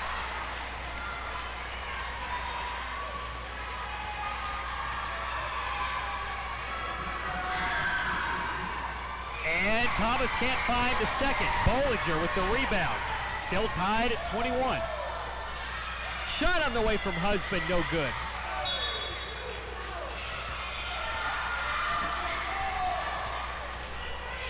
.320 left to play in this one.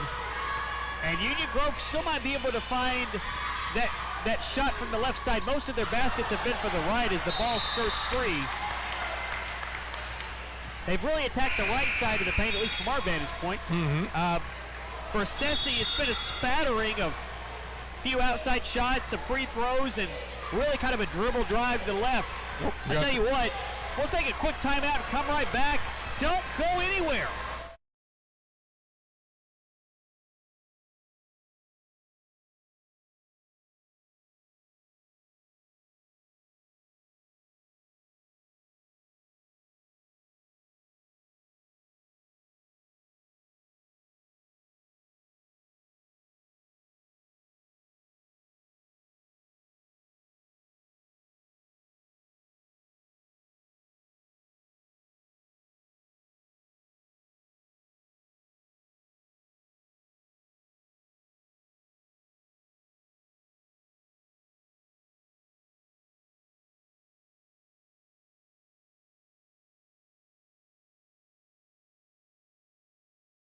Later. And we're back. Sessi trying to find a way to inbound. 3:17 to play here in the championship final. After the timeout, Union Grove sets up a wall in the corner. Thomas able to break it, and she'll fire up a shot just off the mark. Left iron, rebound to Husband. She'll carve her way through the defense. Front pass ahead to Bollinger, just off the mark. And it's Thomas able to come in behind with the rebound. She'll charge ahead of her teammates and look for that left side dash. She'll find the rim unkind as it goes straight off the glass, and it's Husband who'll push it up now. Another great pass off the glass and good for Bollinger. And that height may be playing a factor in the closing moments of this championship final. Thomas crosses the H. She's looking to dot the I on a few baskets, and they're going to call a walk. No, timeout. Okay, I was going to say, I didn't see the walk there, but all right. Yeah, quick timeout. Boy, you can feel the tension in this room, John. I don't know. I've been watching Thomas go up and down this court. Everything. I'd be double teaming her if I was Union Grove. Well, interesting point, John, with the foul situation. Union Grove electing not to pressure Thomas until she gets down into the paint to kind of maybe take away that opportunity for foul. As you know, 2:20 to go in a game. you've got plenty of time, and I would imagine from the way it looks, Union Grove probably does not want to give Thomas more chances at the line. That makes sense, yeah. And for those of you all at home, our Ceci currently has got 1 foul. Union Grove with 3. So Union Grove absolutely a little tricky foul territory. Plenty of time to decide a champion. We are just moments away. Somebody open. There you go. Thomas has it left side. She'll make her way through. She really likes that left corner. She'll take a jumper. It's good. Decided to not drive into the paint and take it from just outside. 23 all. Union Grove with a chance to respond. Husband pulls it back out to Brown. She'll get it to Deering. Way outside of the key. And now Bollinger runs the offense. They like going through Husband on that right side. That's a travel. But she walked with the basketball. And we talked about the defense, John. Yep. Ceci there with a stop. Can they take the lead here? 1:50 to play. Slow walking it is Thomas, really sizing up what she wants to do. Screen right side. Moving screen. Moving screen. Yep. And really, it's a tough build based on the height advantage for Union Grove, and a lot of the smaller girls from Ceci are having to set some high pick and roll screens. It's just tough. Union Grove has been effective at using the height to their advantage, and Ceci's made some plays too. Ball off the top of the iron, missed by Brown. It's Thomas who'll come up with the rebound.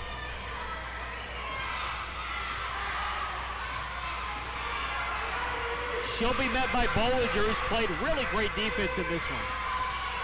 Thomas looking surrounded by 3 Lady Bobcats. She'll hand it up to Giles Stanek with a chance at the lane. Misses the shot and a foul. Or is it a jump ball? I think a jump ball. Yep, jump ball. Jump ball called. Ceci will inbound with 1:11 to play. And we've got another timeout.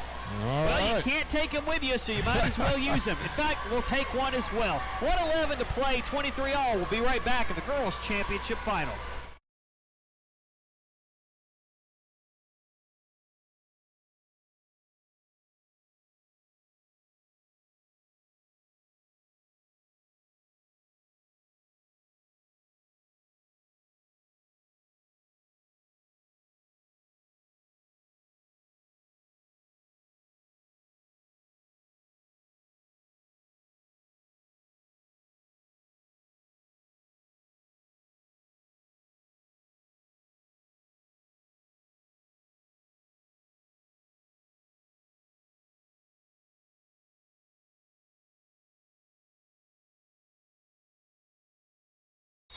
Yeah, we're back.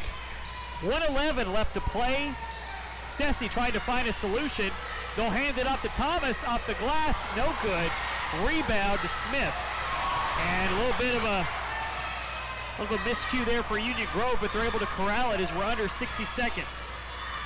Brown, left side to Smith. Open. No good. Just off the front iron. And she'll have to let that one go out of bounds. John, she was open there. Yep. Just inches away from taking a lead. 51 seconds. Just got to take your time there. Both teams looking for that elusive basket to take the lead. Bollinger guarding Thomas. It's been the matchup most of this fourth quarter. As Thomas will carve her way through, take a shot, and a foul. She got fouled first, all right. Thomas may be figuring out changing the game a little bit here in the fourth, taking some jumpers as opposed to driving into the lane. Mm-hmm. Free throw is up. Good. 32.7 to play. As Kinsley Thomas looks to give the Lady Bulldogs a one-possession lead. She does. Brown now pressing into the front court. It's Husband with the shot and a timeout on the floor. Woo! And this crowd's going wild for this. Well, quick timeout, and that crowd's so wild that the officials couldn't hear it. We'll keep it here, John. You've got under 30 seconds to play. It doesn't mean you could probably get a 2 for 3 here. Possessions back and forth.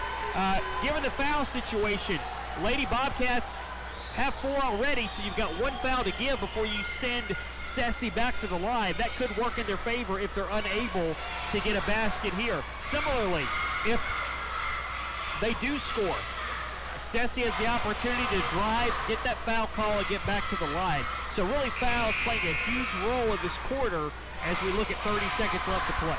Well, if you're Union Grove, you know what Sessy's game plan is. So with Union Grove getting the ball back here, if that ball gets turned over, I'd be covering one person. Absolutely. All right, Union Grove. 25-23 Sassy with the lead. Tipped. Jumper on the way. Smith with the rebound. No good. Brown has it. It's popped into the air, and now Union Grove will have to foul. And a timeout called by Sassy. Good timeout call.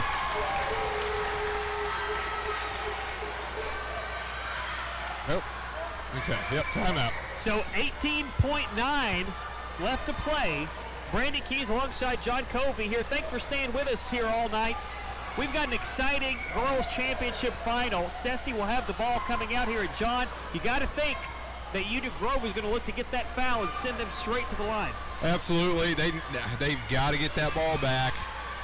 And they've had the chances. They just got to, when they get that chance, they just got to breathe half a second before they go up and shoot. We only got 2 points. It's anybody's game. Well, both fan bases excited to see the close to this one. Will Sassy close it out, or will Union Grove make a stand and get the tie or maybe the win? The last 18 will tell the tale. Thomas has the ball. It's stolen by Bollinger. And they're going to call a foul as Thomas hit the deck. And they'll award the basketball. I thought they would go to the line. If that's a foul. I would have thought so. Well, now the officials are discussing whether or not this is a foul. No, it is not a foul, but yet just a change or a stay of possession as Thomas battered into the corner. She'll carve her way out. No foul, and eventually Husband makes the move at the timeline. But John, precious seconds running off for Union Grove. Absolutely, with 11 seconds to go here. The intentional foul. If Thomas can get 2, that's it. She was 2 for 2 on her last trip to the charity line, as I've heard it's been called. Thomas with a miss. She has a chance to make it a 3-point game. And she does. Union Grove will need a 3, but they'll take a timeout first. Yep. With 11.3 left to play, we'll just take a brief one with them.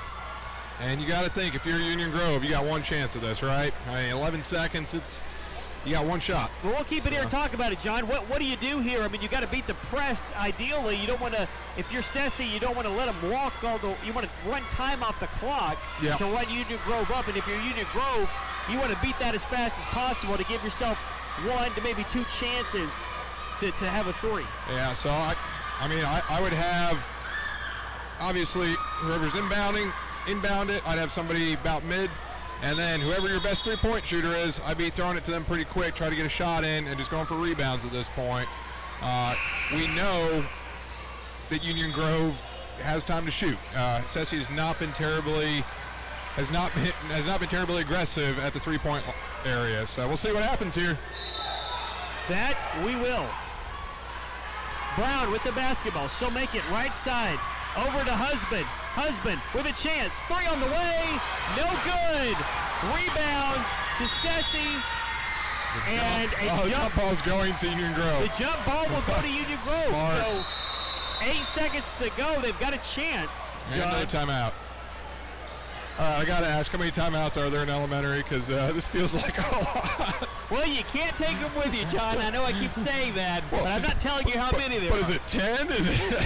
It's enough. Okay. And I come from the football world, so I'm still learning the court here. I don't know the number exactly, but I would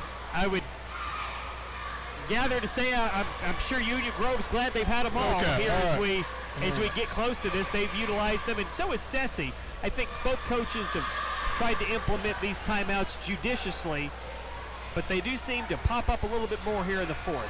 Yeah, and what a great game. Both of these teams have been putting up such great effort. There's been great coaching. And this is the kind of championship you want, right? It doesn't get better than this. Here we go. Absolutely. Union Grove with a chance to tie. Inbound play. Bollinger goes up top. Husband for three on the way. Just off the mark. And the Samuel Everett School of Innovation Lady Bulldogs are your Blount County Schools Elementary School Tournament champions. Final score from Heritage Middle, Lady Bulldogs 23, Lady Bobcats, 26, Lady Bobcats 23.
All right, we're going to have our trophy award ceremonies here.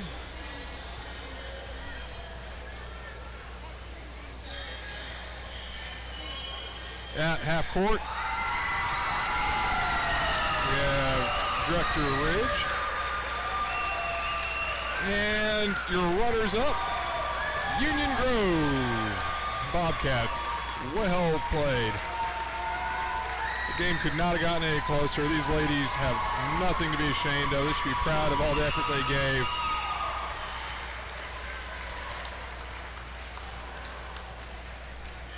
And for our championship trophy, we've got your Sessi Bulldogs.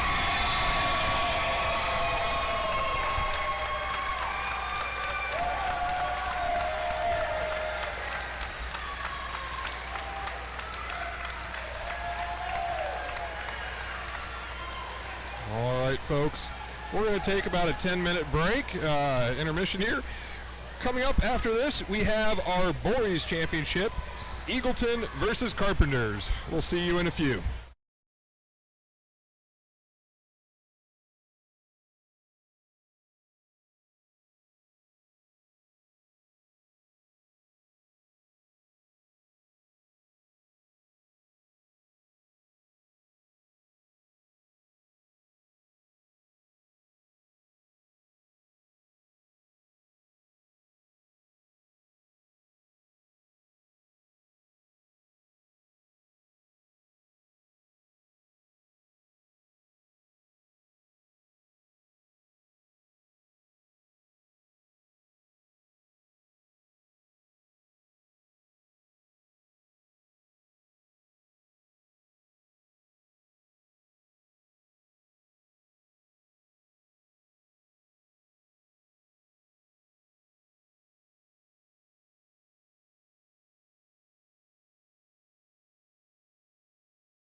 All right, welcome in to the final game of our lineup tonight. Carpenters, Eagleton.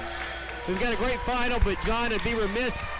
By the way, Brandon Keys with you here, John Covey alongside for our final matchup. John, thank you for soldiering through. I'd be remiss if I didn't mention great final tonight from the girls. Oh, yeah. Matchup. What a game between Union Grove and Samuel Everett. Just to close out a tight one, 26-23. Lady Bulldogs get the win. Our tournament champions for this one. Just an impressive contest between two teams. Really closely matched in talent and effort tonight. So great job by both of those clubs. Again, Lady Bulldogs, tournament champions. We've got Eagleton and Carpenters to make things interesting tonight. We'll go with the Eagleton roster. Deacon Bain, Asher Miller, Keller Rose, TJ Jones, J.Y. Holland, Raiden Simmerly, Grayson Sanders, Keegan Baker, Jackson College, Remy Connor, Jaden Stanley, and Larego Lewis. Looking at Carpenters, who's got Parker Limpsez, Neelan Key, Bryce Diermeyer, Kessler, Conley, Easton Young, Ruger Millsaps, Cade Clark, Bryson Sands, Connor Borden, Easton Maines, followed by Jack Rosner, Raylan Morgan, Jensen Gray, Damian Bennett, Mason Krebs, and Isaac Borden. Eagleton Ravens in their I would say maybe like a Columbia blue. It's a dark blue. navy. Yeah. A Columbia blue with a dark navy. Cursive Eagleton script. Carpenters going with the straight Coastal Carolina look. Black with teal numbers, teal letters. You can see it all on your screen. Again, brought to you by the great people tonight at GT Shelley Landscaping and Print FX. So thank them for being our sponsors tonight as we bring you the boys championship final of the BCS Elementary School Basketball Tournament. Eagleton with the tip. As Connors with the basketball, they'll find it down low to Rose. Rose will hand it off, 3 on the way, no good, as Lewis took his first shot of the night. Carpenters looking for the first points of the day. Sands with the basketball. Ball goes wide. And Deacon Bain will press it now to Keller Rose. Rose with it right side. Floater on the way. Just doesn't fall. And again, we've seen this refrain throughout the tournament is first quarter blues for a lot of teams as they kind of warm up on this cold December night. Well, you got to think, for these young men on the court, this has got to be about the most exciting game they've ever played. Indeed. Probably some nerves going on. At least midway through the season. Yeah. 3 on the way for Carpenters.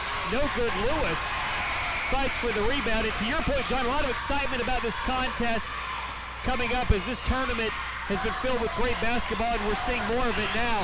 Steal on the way. Up pass as Borden finds his way through. And Sands looking for points there, but wiped off the board. Well, in this tournament, something that Blount County puts on, we've had all the elementaries here. It's such a cool thing. If we get a chance, might be able to hear from our director, Justin Ridge, potentially a little later on about the importance of this. Yeah, we hope to talk to Director Ridge maybe about how important this tournament is to the community and how much of an impact it makes to see these community support here in the middle of the month. This middle of the lane shot doesn't fall, and a battle for the basketball turns up Carpenter's teal.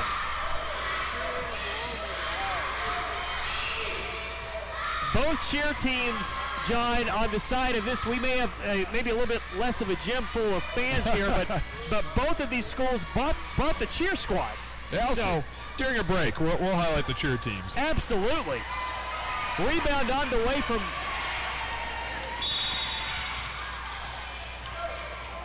Keegan Baker, who was able to pull it down. What is just called something I've never seen before? He made a little triangle. I'm not sure exactly what that call is.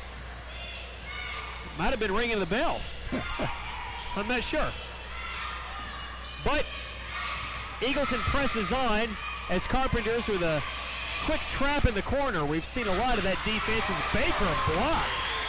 Baker had his shot blocked, but able to get it back was Rose to try to make a play, and it's Lewis coming up with the first points of the contest. A little back and forth as we go here. 3 on the way, no good. And box out play, they're going to call a foul underneath as Ruger Millsaps with the foul.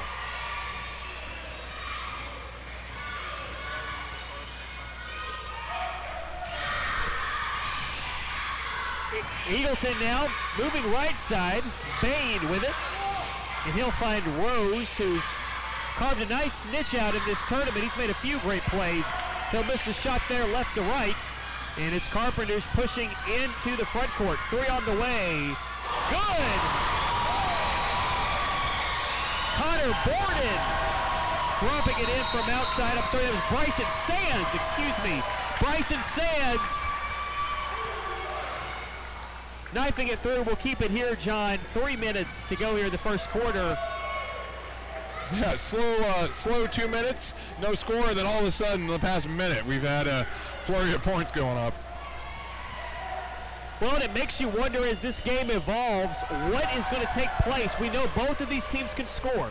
We know both of these teams can play electric defense. Is it going to be, an offensive onslaught that we saw late, like in our girls' tournament championship, where you saw points matter more late, or is it going to come in the second and third quarters? You know, it's really interesting to see how these teams mix and match together and cancel each other out based on their strengths and weaknesses. Absolutely. Rose with the basketball up to Bain, and just a kind of a hustle for the ball, a foul called in the process.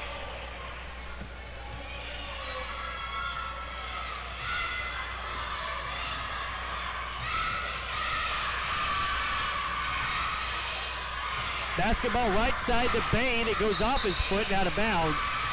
We'll go to Carpenters. John, you got to think that Eagleton may play the perimeter a little closer after that 3 by Carpenters. That was a good 3. Absolutely, I'll have to change up the defense. Carpenters with another 3, doesn't fall this time as Millsaps missed the shot. Back and forth we go, ball out of bounds. It'll stay with Eagleton. Got our first substitution of the game is Parker Lumpsies. Parker Lumpsies.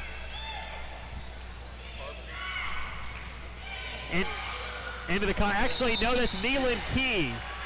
Apologies, Neelan Key into the game now.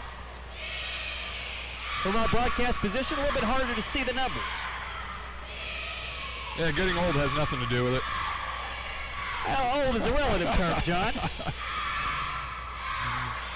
I don't feel as old. Well, frankly, I feel older than when I started this game tonight. But yeah, I know, right? We're at our 4th game. I mean, that last one was exciting, so. That last game did take a lot of energy. Eagleton with the shot as Keller Rose finds some points. And again, man-to-man defense for Eagleton. We'll see if that pays off as Carpenters looking to find some opportunities for outside shots. Keller Rose whistled for the foul, or is that just a continuation? That's just out. Just out.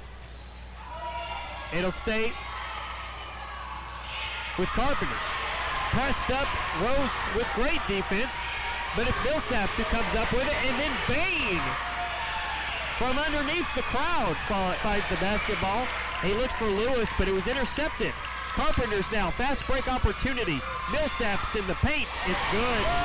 Ruger Millsaps makes his way in the inside and able to come up with 2 points. It's 5-3 Carpenters. Chance of defense starting from the Carpenter side. Eagleton looking to find some points, and it's Rose with the runner. Smooth, straight into the nylon. And it's a 5-all game. Again, every quarter paramount for what could be a tournament championship for either of these schools. Key with the basketball. Left side to Millsaps. Millsaps looks to Borden, who likes the drive, like the shot, no good. Baker with the rebound. He'll push it to Rose. Rose dials one up from outside. Money, Keller Rose finds the bottom of the hoop, and it's 8-5, Eagleton. Millsaps, not to be denied. The bank is open late, but they'll give him just a 2 with his foot on the line, 8-7. We'll see if they come back and change that. Rose with another 3. This time misses the mark. 25 seconds left to play in this first quarter. Borden. Sands with the basketball. Sands, nice pass on the inside to Millsaps. He'll swing it out to Key. Key didn't like it. He'll drive in, left side, no good. 9 seconds left to play. Lewis hustling into the front court. He'll pass it off to Rose. Rose with a deep 3, just off the mark. And we have a whistle with .1. And whew, don't know that I've seen .1, but you can see it all in an elementary school basketball game. I can say that. As soon as you pick us up, you better be throwing it at the goal. Indeed. Yeah. And that'll do it for our first quarter of the boys championship. 8-7, Eagleton over Carpenters. We'll be right back.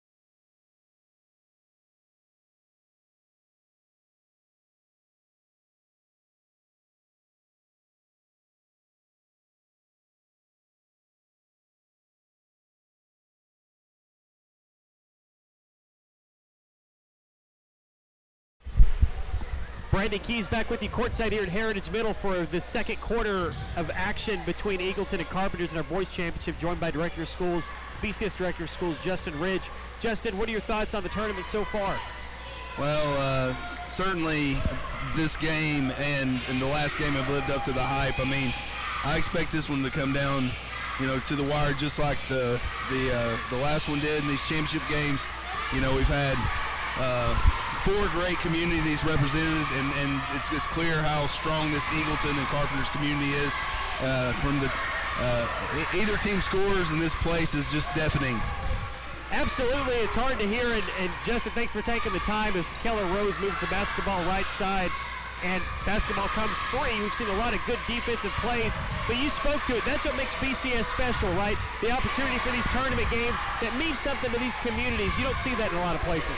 No, and for some of these places, all we got left from the community, the original community, is the teams. But the 4 teams in the finals round they're not one of those older communities, so it's even stronger to see what this is. The original high school communities. These aren't original high school communities, but living on through these elementary, are starting new traditions that are strong. Well, it speaks to the passion and the involvement that these communities have in each other, and we've seen great sportsmanship in this tournament too between either schools. Carpenters moves the basketball now with an 8-7 advantage for Eagleton, and you've liked what you've seen, not just from the sportsmanship perspective, but athletically. These clubs are all competitive.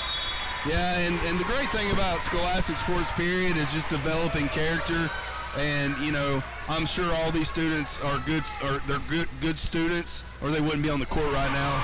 So, you know, that sportsmanship aspect, yes, this is intense. Yes, there's trophies on the line, there's pride on the line, but at the end of the day, you know, they're all cheering for each other. So absolutely, and we've got a lot of fans here cheering us on as Ruger Millsaps made the last shot for Carpenters. And Justin, put your coach hat on for a little bit. You know, you're probably seeing a lot of things going here. You can feel the energy from the court, so these players are really trying to quell that down and just play basketball right Well, now. yeah, and in a game like this, you know, these are 10, 11-year-old kids. The first quarter is always the slowest in scoring. They get the nerves out. You saw how that girls' game went. You know, not a lot of action in the first quarter, but that fourth quarter, man, it was going back and forth, starting the third and fourth quarter. So I expect this one to go the same. Absolutely. Carpenters driving baseline and just trying to find an answer here. Like you said, still a little slow going in this first and second quarter. Step back three on the way, no good. And Carpenters fighting for the rebound. They'll come out with it as another shot from Sands off the glass. Misses the mark, but again, Millsaps quick to the rebound. Another three from Carpenters. Lewis this time able to corral it. As we see kind of each team trying to set the tempo as the ball goes out of bounds, whether it's missed three-point opportunities or maybe not as many fast break, the half-court offenses have really been stifled by the defenses so far. Yeah. So just for me to close here, I just want to say thank you, Mr. Keys, for being here. Thank you, Mr. Covey, for volunteering your time to these students. And also Scott West, Heritage Middle School's administration and teachers that have volunteered here to make this all possible. Well, Justin, thank you for your time, and thank you for thank you to Heritage Middle for putting on such a great tournament. This is a wonderful event, and I dare say, as it still happens by Carpenters, that Ruger Millsaps probably wants you to keep talking because he scored 5 points since you put the headset on. Well, I'll get back to the attention on the kids. Thank you. Absolutely. That's BCS Director Justin Ridge. As we'll pass it along to John Covey. John, Carpenter's on a little bit of a run there, trying to really take advantage of some fast break opportunities. Eagleton now trying to claw their way back in, and a block. Wow, right on that left side by Kessler Conley. On Eagleton, I mean, just some self-inflicted mistakes there. They just need to slow it down. I mean, still got plenty of time here. But, yeah, Carpenter's been capitalizing. And another steal underneath from Sands. And Millsaps with the basketball. He'll find a man underneath, open, no good. And a steal underneath by Connor Borden. Back outside, Conley misses the three. And Baker with the rebound. 2:30 left to play here in the second quarter of our championship final. It's a 4-point game. Lewis wants the basketball. Runner left side, good. He's been taking that outside shot, John. This time cuts towards the lane and makes a basket. Yeah, great play set up there. Gets him back within 2. Sands with it now, right side. And Carpenters takes a little runner of their own. Ooh, just off the mark. And we've got a little bit of a tangle down. Players back up and running. Rose sees an opportunity and takes it right side. Blocking call, much to the chagrin of the Teal. Oh, yes, it is a foul. That's sad. Started to say the way the players were moving, but a teachable moment. 1:51 to play here in this second quarter.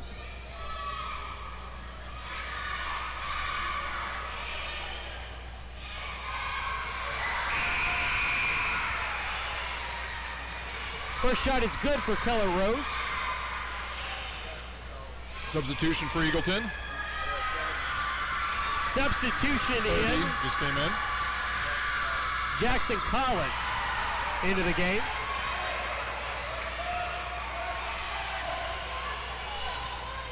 As Grayson Sanders on the court as well for Carpenters. Sands with it left side. He'll slip it out to Conley. Conley with the left-hand thrower, no good. Baker with the board as we're knotted up at 12. Right side driving the lane, jump step layup. Oh. Good What layup. a layup by Remy Connor. A little bit of an NBA move by number 33. Sands, not to be denied, gave his own effort, but Millsaps able to carve his way through and off the glass. Second chance opportunities, keeping Carpenters afloat. Rose, well defended at the top of the key. As Collins with the basketball left side. Rose had a runner. Is that timeout? We'll take a quick break. 60 seconds left to go in this first half. We're knotted at 14 in our BCS Boys Championship Final.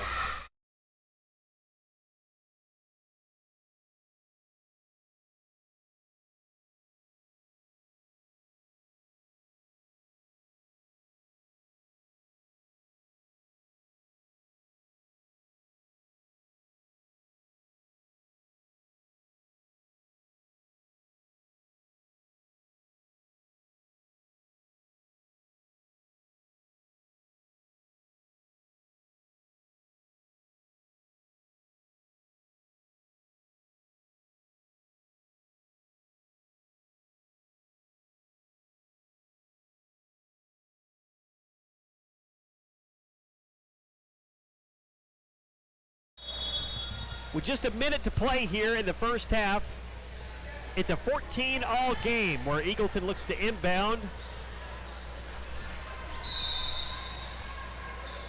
Carpenter sets up the defense.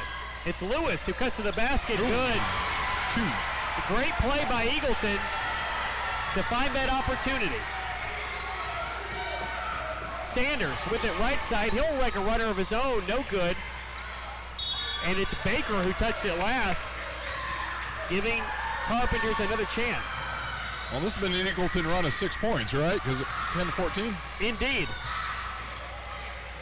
3 on the way from Millsaps, just off the front iron and no good, but Sanders coming in for the rebound. The jump ball possession will stay with Carpenters.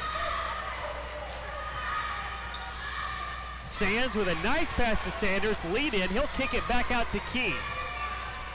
Key drugged that foot just a little too far. Yep, they travel, yep. Walk and Bain will set up Rose with 25 seconds here to go. In the first half, Bain, triple teamed, finds Rose. Rose takes a few steps and throws one up, no good. But a foul on the play.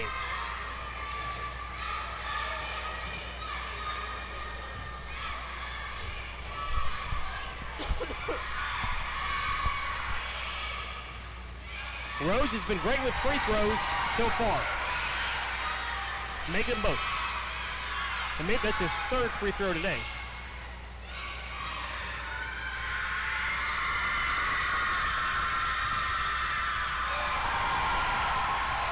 Another one is good. It's 18-14. 16 seconds left to go in this first half.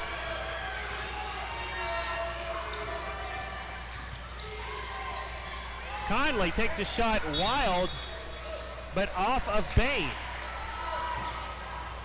Carpenters with a chance at more points to cut into this 4-point lead. Sands wants it left side to Conley. He'll give it up to Key. Key throws a runner off the glass. It's good. Good and shot. that will be the final points of your first half. Well, we've got a tight one here in Heritage. 18-16. Eagleton over Carpenters. We'll be back with the second half of our Boys Championship Final. Don't go anywhere.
Back here for second half action of a boys championship final here at the storied, historical Blount County Elementary School Basketball Tournament. First ever broadcasted, as I understand. Yeah, it. we've never, of course, this Cool to tournament, get this live. right, this tournament's been on for some time in terms of its existence, but we've never streamed it. So, happy to be part of the inaugural run. As Bain is a part of a steal, he'll make his way up right side, layup, good. Deacon Bain capitalizes off the turnover and gives Eagleton a 4-point lead. Ravens coming out hot here in the second half. Ball comes loose. Sanders able to pick it out of the corner. Three on the way. Good. Sanders just took that ball out of the corner and decided to take a three along the way. Lewis with it now. Bain with the basketball left side. He'll chuck it up. Shot on the way. Good. From Remy Connor. Nice right-hand scoop. We're seeing all the shots tonight from close, mid-range, and deep. Millsaps with a runner. We've got an offensive barrage in the second half. Watch out for the sprinklers. They might be coming on soon. They've had 9 points in the past minute. Rose drives right side. Lewis with it now. Connor with the shot. Touch off the glass a little too strong. As Sands will press his way right side. Layup on the way. Good. John, the points just keep coming. 23-22. Rose works his way up the time stride. He's met with a three deep zone, and he'll find Lewis just to get out of that pressure. Bain will take a runner off the glass. Ball misses, but a fight for the rebound ends up with Carpenters. And the ball tossed out of bounds with probably the fastest 4 minutes of basketball we've seen this tournament. Or 2 minutes, excuse me. Lewis with it on the left side. Connor with a floater off the glass, no good. As shots flying and bodies flying as well. See more kids hit the ground the past minute here. Sands with a quick lay-in, but stolen as he got the ball back. Three-pointer on the way, no good. Lewis fights for the board, and they walk. As again, John, we've mentioned officials very consistent in that call. Yep, that's a travel. If you're holding on to it as you go down there. Basketball right side to Conley. Sorry, left side as Carpenters makes their way in. Board and toss it back to Conley, and he'll look for a lane of his own. Throwing one off the glass. Into the net. It's good. Just a quick runner, but it's effective. It is, and Carpenters come out of this third quarter fast and strong. They are absolutely leading this thing now. And Connor with a shot of his own, he's fouled. He'll get two. Very aggressive posture by Carpenters, but met with some aggressiveness from Eagleton as well to try to match that.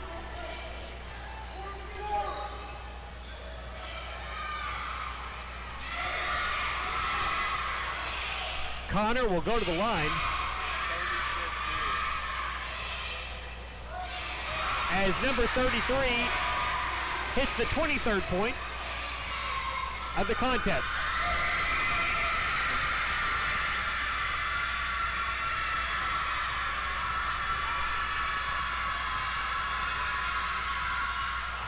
Connor makes them both, and John, we talked about the history of this tournament.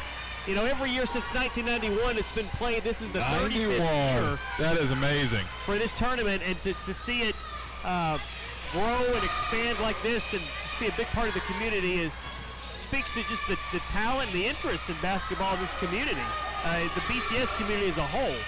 Conley with it now. He'll look to Sanders, who thought about a dribble. He'll pass it to Millsaps in the corner for three. No good, and a tussle for the rebound.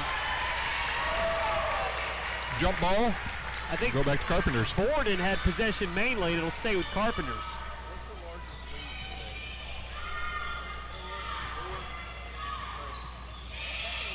Three-pointer on the way, no good. As Conley fights Rose for the board, and Conley uses Rose's leg as an opportunity to throw the ball out of bounds.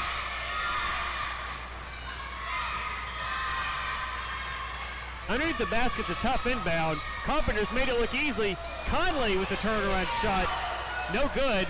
And Sands able to come up with a shot, but he misses.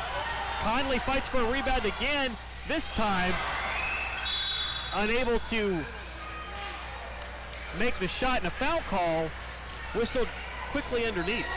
Well, one of the major differences between first half, second half, Carpenters, they're getting the rebounds, so getting plenty of chances. There They goes. got a steal and a basket. If I was the Eagle, time to call a timeout. Connor Borden with a steal, and it's 27-24. In the full press, Carpenters giving Eagleton some trouble, but the Ravens able to break the press. Lewis with it now. Saw an opportunity and fouled from behind by Conley. And that will be Carpenter's third for the quarter.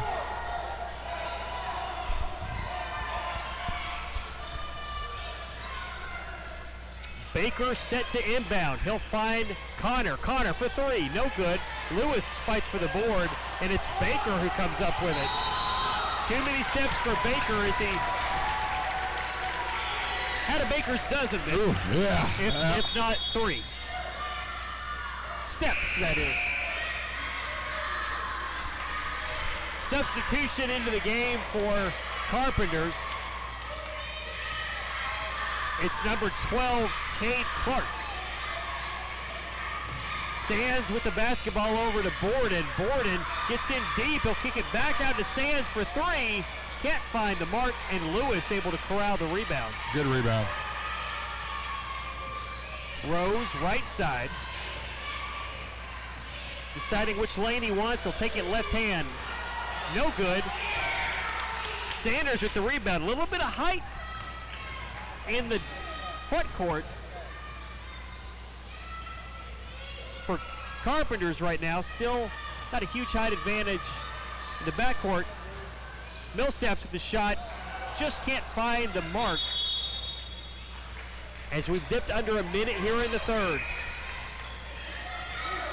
Well, we had a quick first 3 minutes, and the last two have kind of settled in a little. Lewis. Right side, he'll throw to Bain. Bain makes the catch and just dishes it right back out to Lewis, who has a floater. Good. Lewis got deep into the paint, John, and able to make good on that. It's a 27-26 lead for Carpenters. And we've got a good back and forth this third quarter. Sanders with it right side. He's got an open look. Sanders, he had enough room in the paint, just made the play. Yeah, it seems like every time Eagleton scores, Carpenter's answering right back. Lewis now. As they get it to Rose, he's doubled in the corner. He'll drive off. He's got an open man somewhere. It's Lewis. Back to Bain. Connor with the mark and sweet jumper from the elbow. 5, Makes 4. it count, and with 2 seconds to go, that will be it. As the half-court heave misses the mark, and we'll go to the fourth quarter with a tight contest to decide a tournament champion. We'll be right back with the final 6 minutes. You're listening, you're watching Blount County Basketball.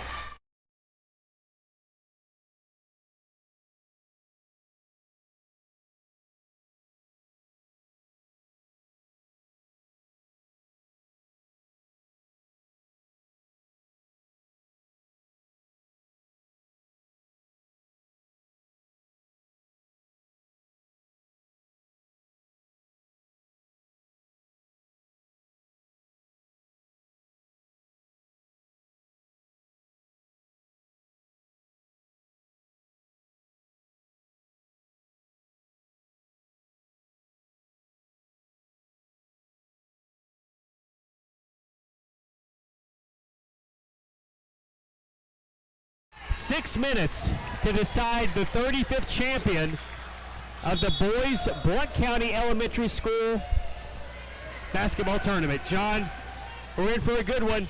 Here to close it out, Carpenters with a 3 on the way, but it's blocked. Great block there by Jones, who just closed quickly. Absolutely, and the speed of both of these teams is just on full display tonight. Left side, Conley with a 1-point lead, looking to add to it. Clark will find Sands running the offense. And Millsaps now into the left side, unable to make it a basket. It's Jones on the fast break. He got a little deep into the paint, but it doesn't matter. He's able to make the lay-in, and with his first points coming in the fourth quarter, none have been bigger, as now the Ravens take a 1-point lead. Conley now desperately looking for some opportunities to shake loose, but it's Sanders that finds the pathway forward. 31-30, and he's had a couple of nice jumpers in this contest. And Carpenter's got an answer every time. See if Eagleton get on a run here. The press in place, Eagleton able to beat it. Connor now drives, right hand lay-in, good. We're seeing nothing but net from these players in the biggest of moments. 4:50 left to play in this one, 32-31. Oh, what a game. Conley with this, I thought he might take it in off the hip. He rides one off the glass, no good. Lewis able to pull it in, and we've seen both teams try. Oh, the ball comes free, no foul call. They're letting them play tonight. Connor, left step, jab. He took too many steps, and that'll be a walk. John, they're letting them play right now. These officials are leaving it up to the players on the court, as it should be. Conley, right side, he'll dish it over. Millsaps open on the paint, good. Great positioning by Millsaps to just center himself in the right spot, deep in that paint. Connor with the basketball. Jones now finally being met with the press, but he'll be able to outskirt it. We've got a timeout coming through Eagleton. We'll take it with him and catch our breath. 4:06 to play as a tournament champion will be decided shortly. 33-32, Carpenters with the lead. We're going to take a quick minute here, just shout out a couple of our sponsors. GT Shelley Enterprises. If you need your landscaping done, you need some yard work done, if it's the end of season, you need your leaves raked, call our guys over at GT Shelley, 865-441-6999. And, John, whether you're in a close contest like a 33-32 game where a blade of grass can meet all the difference, or you're in one of our larger contests tonight, you should give JT Shelley Enterprises a call. They're going to make the cuts you need to get you the results you want. We got to get you on the football broadcast. That's just great. Also want to shout out PrintFX. They've been a great sponsor of Blount County for a while now. Just I want to thank for all they've done. If you need any graphics or design work done, call our guys over at PrintFX. All right.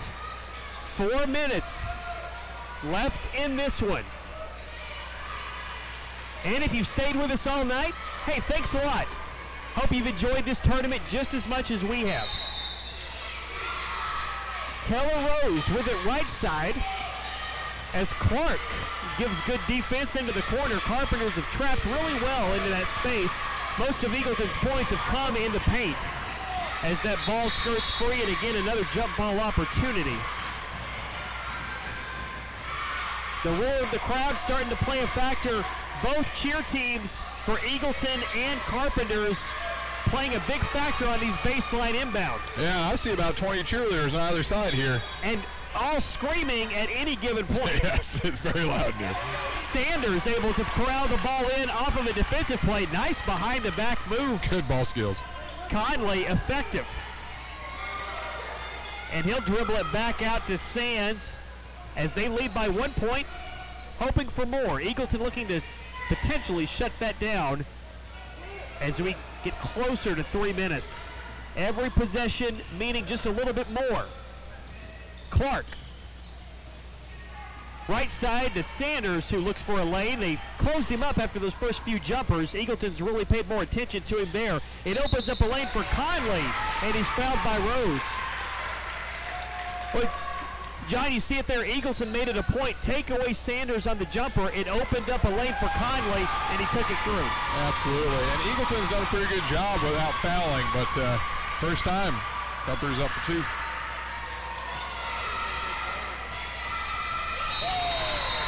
And we're gonna They're going to say his foot was on the line as Conley made the first shot.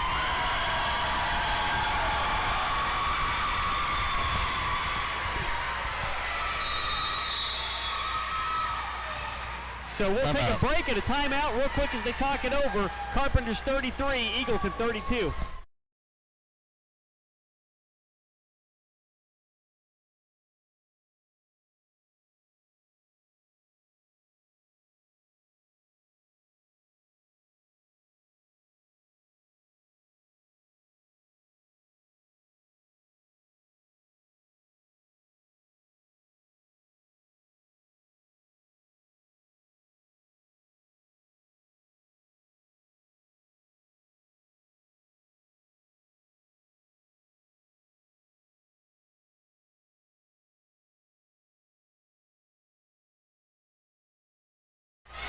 Back here with you, 3:16 to play. First shot by Conley waved off as his foot was on the line.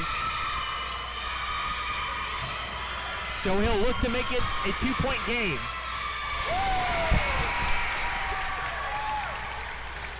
And he does, 34-32. Jaden Stanley now into the game for Eagleton.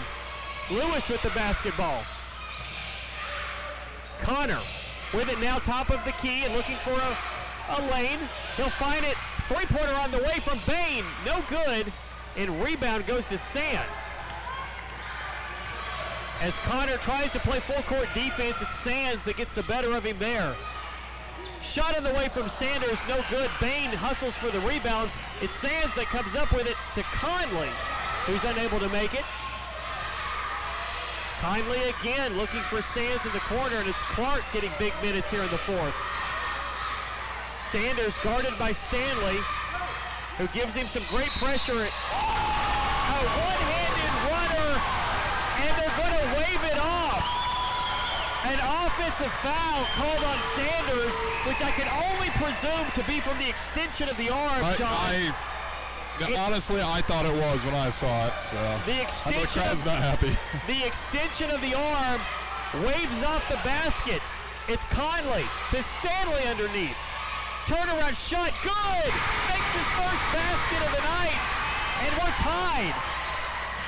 34 all. Sanders now looking for another shot. It's Millsaps with a three just up the mark. Connor fouled underneath.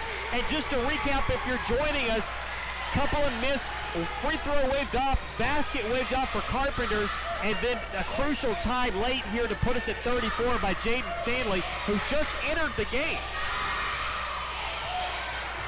Connor with it, right side to Rose as Carpenters goes back to a man-to-man. Rose picks it back out to Lewis, who will drive baseline and think better of it. Stanley with the ball on the block, he walks with it. And it's a turnover, Carpenters. Yep.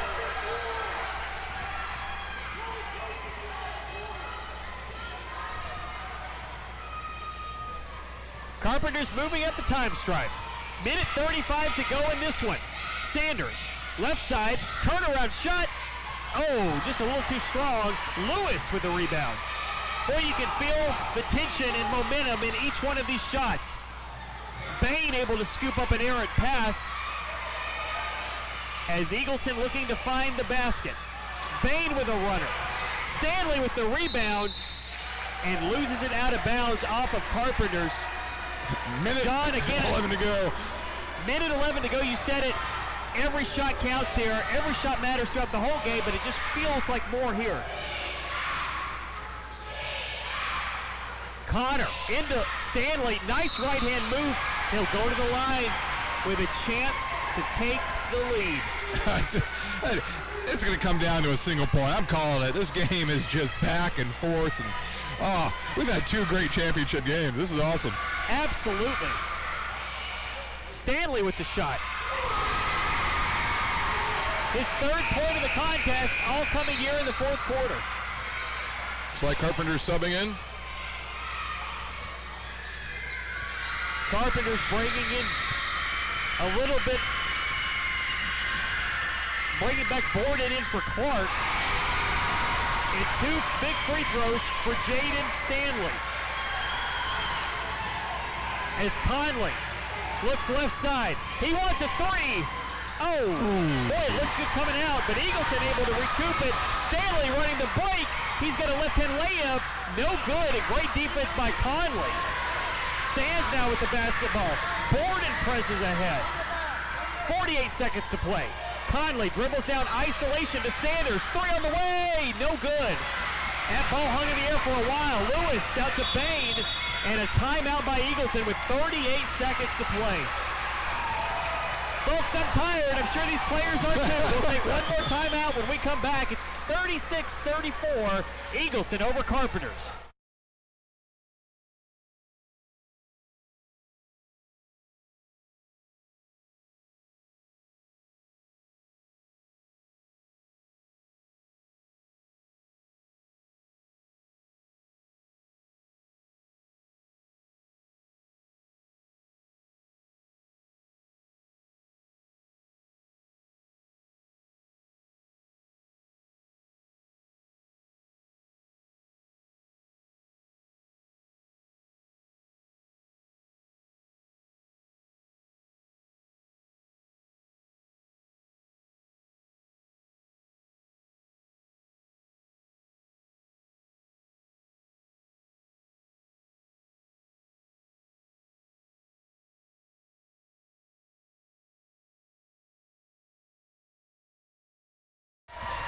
.38 seconds to play here in the 35th Blount County Schools Elementary School Boys Championship. Bain will inbound. Eagleton looking for that extra point to ice the game. Conley with a foul on Connor. John, this game may be decided at the line. Yep, and that's Carpenter's third. Bain to inbound. Finding the basketball is Rose. Rose fouled immediately by Conley. That's their fourth. Next foul should send them to the line.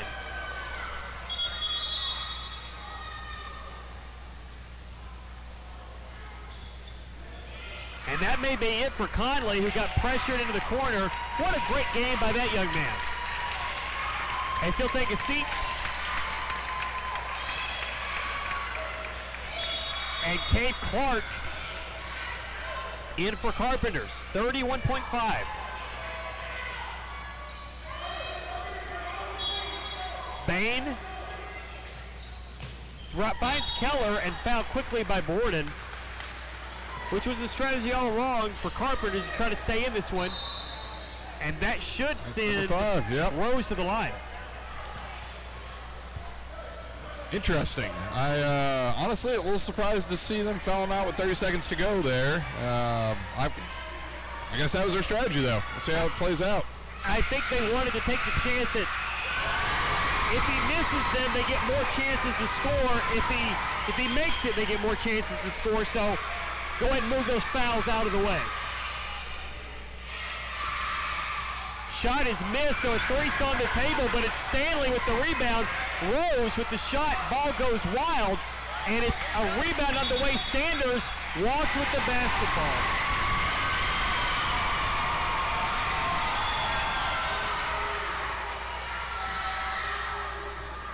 .22 seconds left to play in this one. Bain to inbound. Guarded heavily by Millsaps. It's Lewis with the basketball. And a shot on the way, good. That might do it for Eagleton. As it's a 5-point game. Sands pushing it up court. He'll look for an opportunity. 3 on the way, no good. And that may be just enough. Yeah, 5 seconds, 5 points. All right. As a spirited effort by Carpenters is met with a championship win from Eagleton. Ravens 39, Carpenters 34. Well, that's going to do it for us here. Big thanks to Justin Ridge. Actually, we'll come back with one more talk, and we'll get some pictures and some analysis shortly. So Thank you all for sticking with us. We will be on until we get the trophy ceremony as Mr. Keys goes down to take some pictures. For those of you guys that stuck with us for all 4 games, thank you. This will be on YouTube if you want to share it with anybody. This is John Kobe signing off. We will see you on the other side.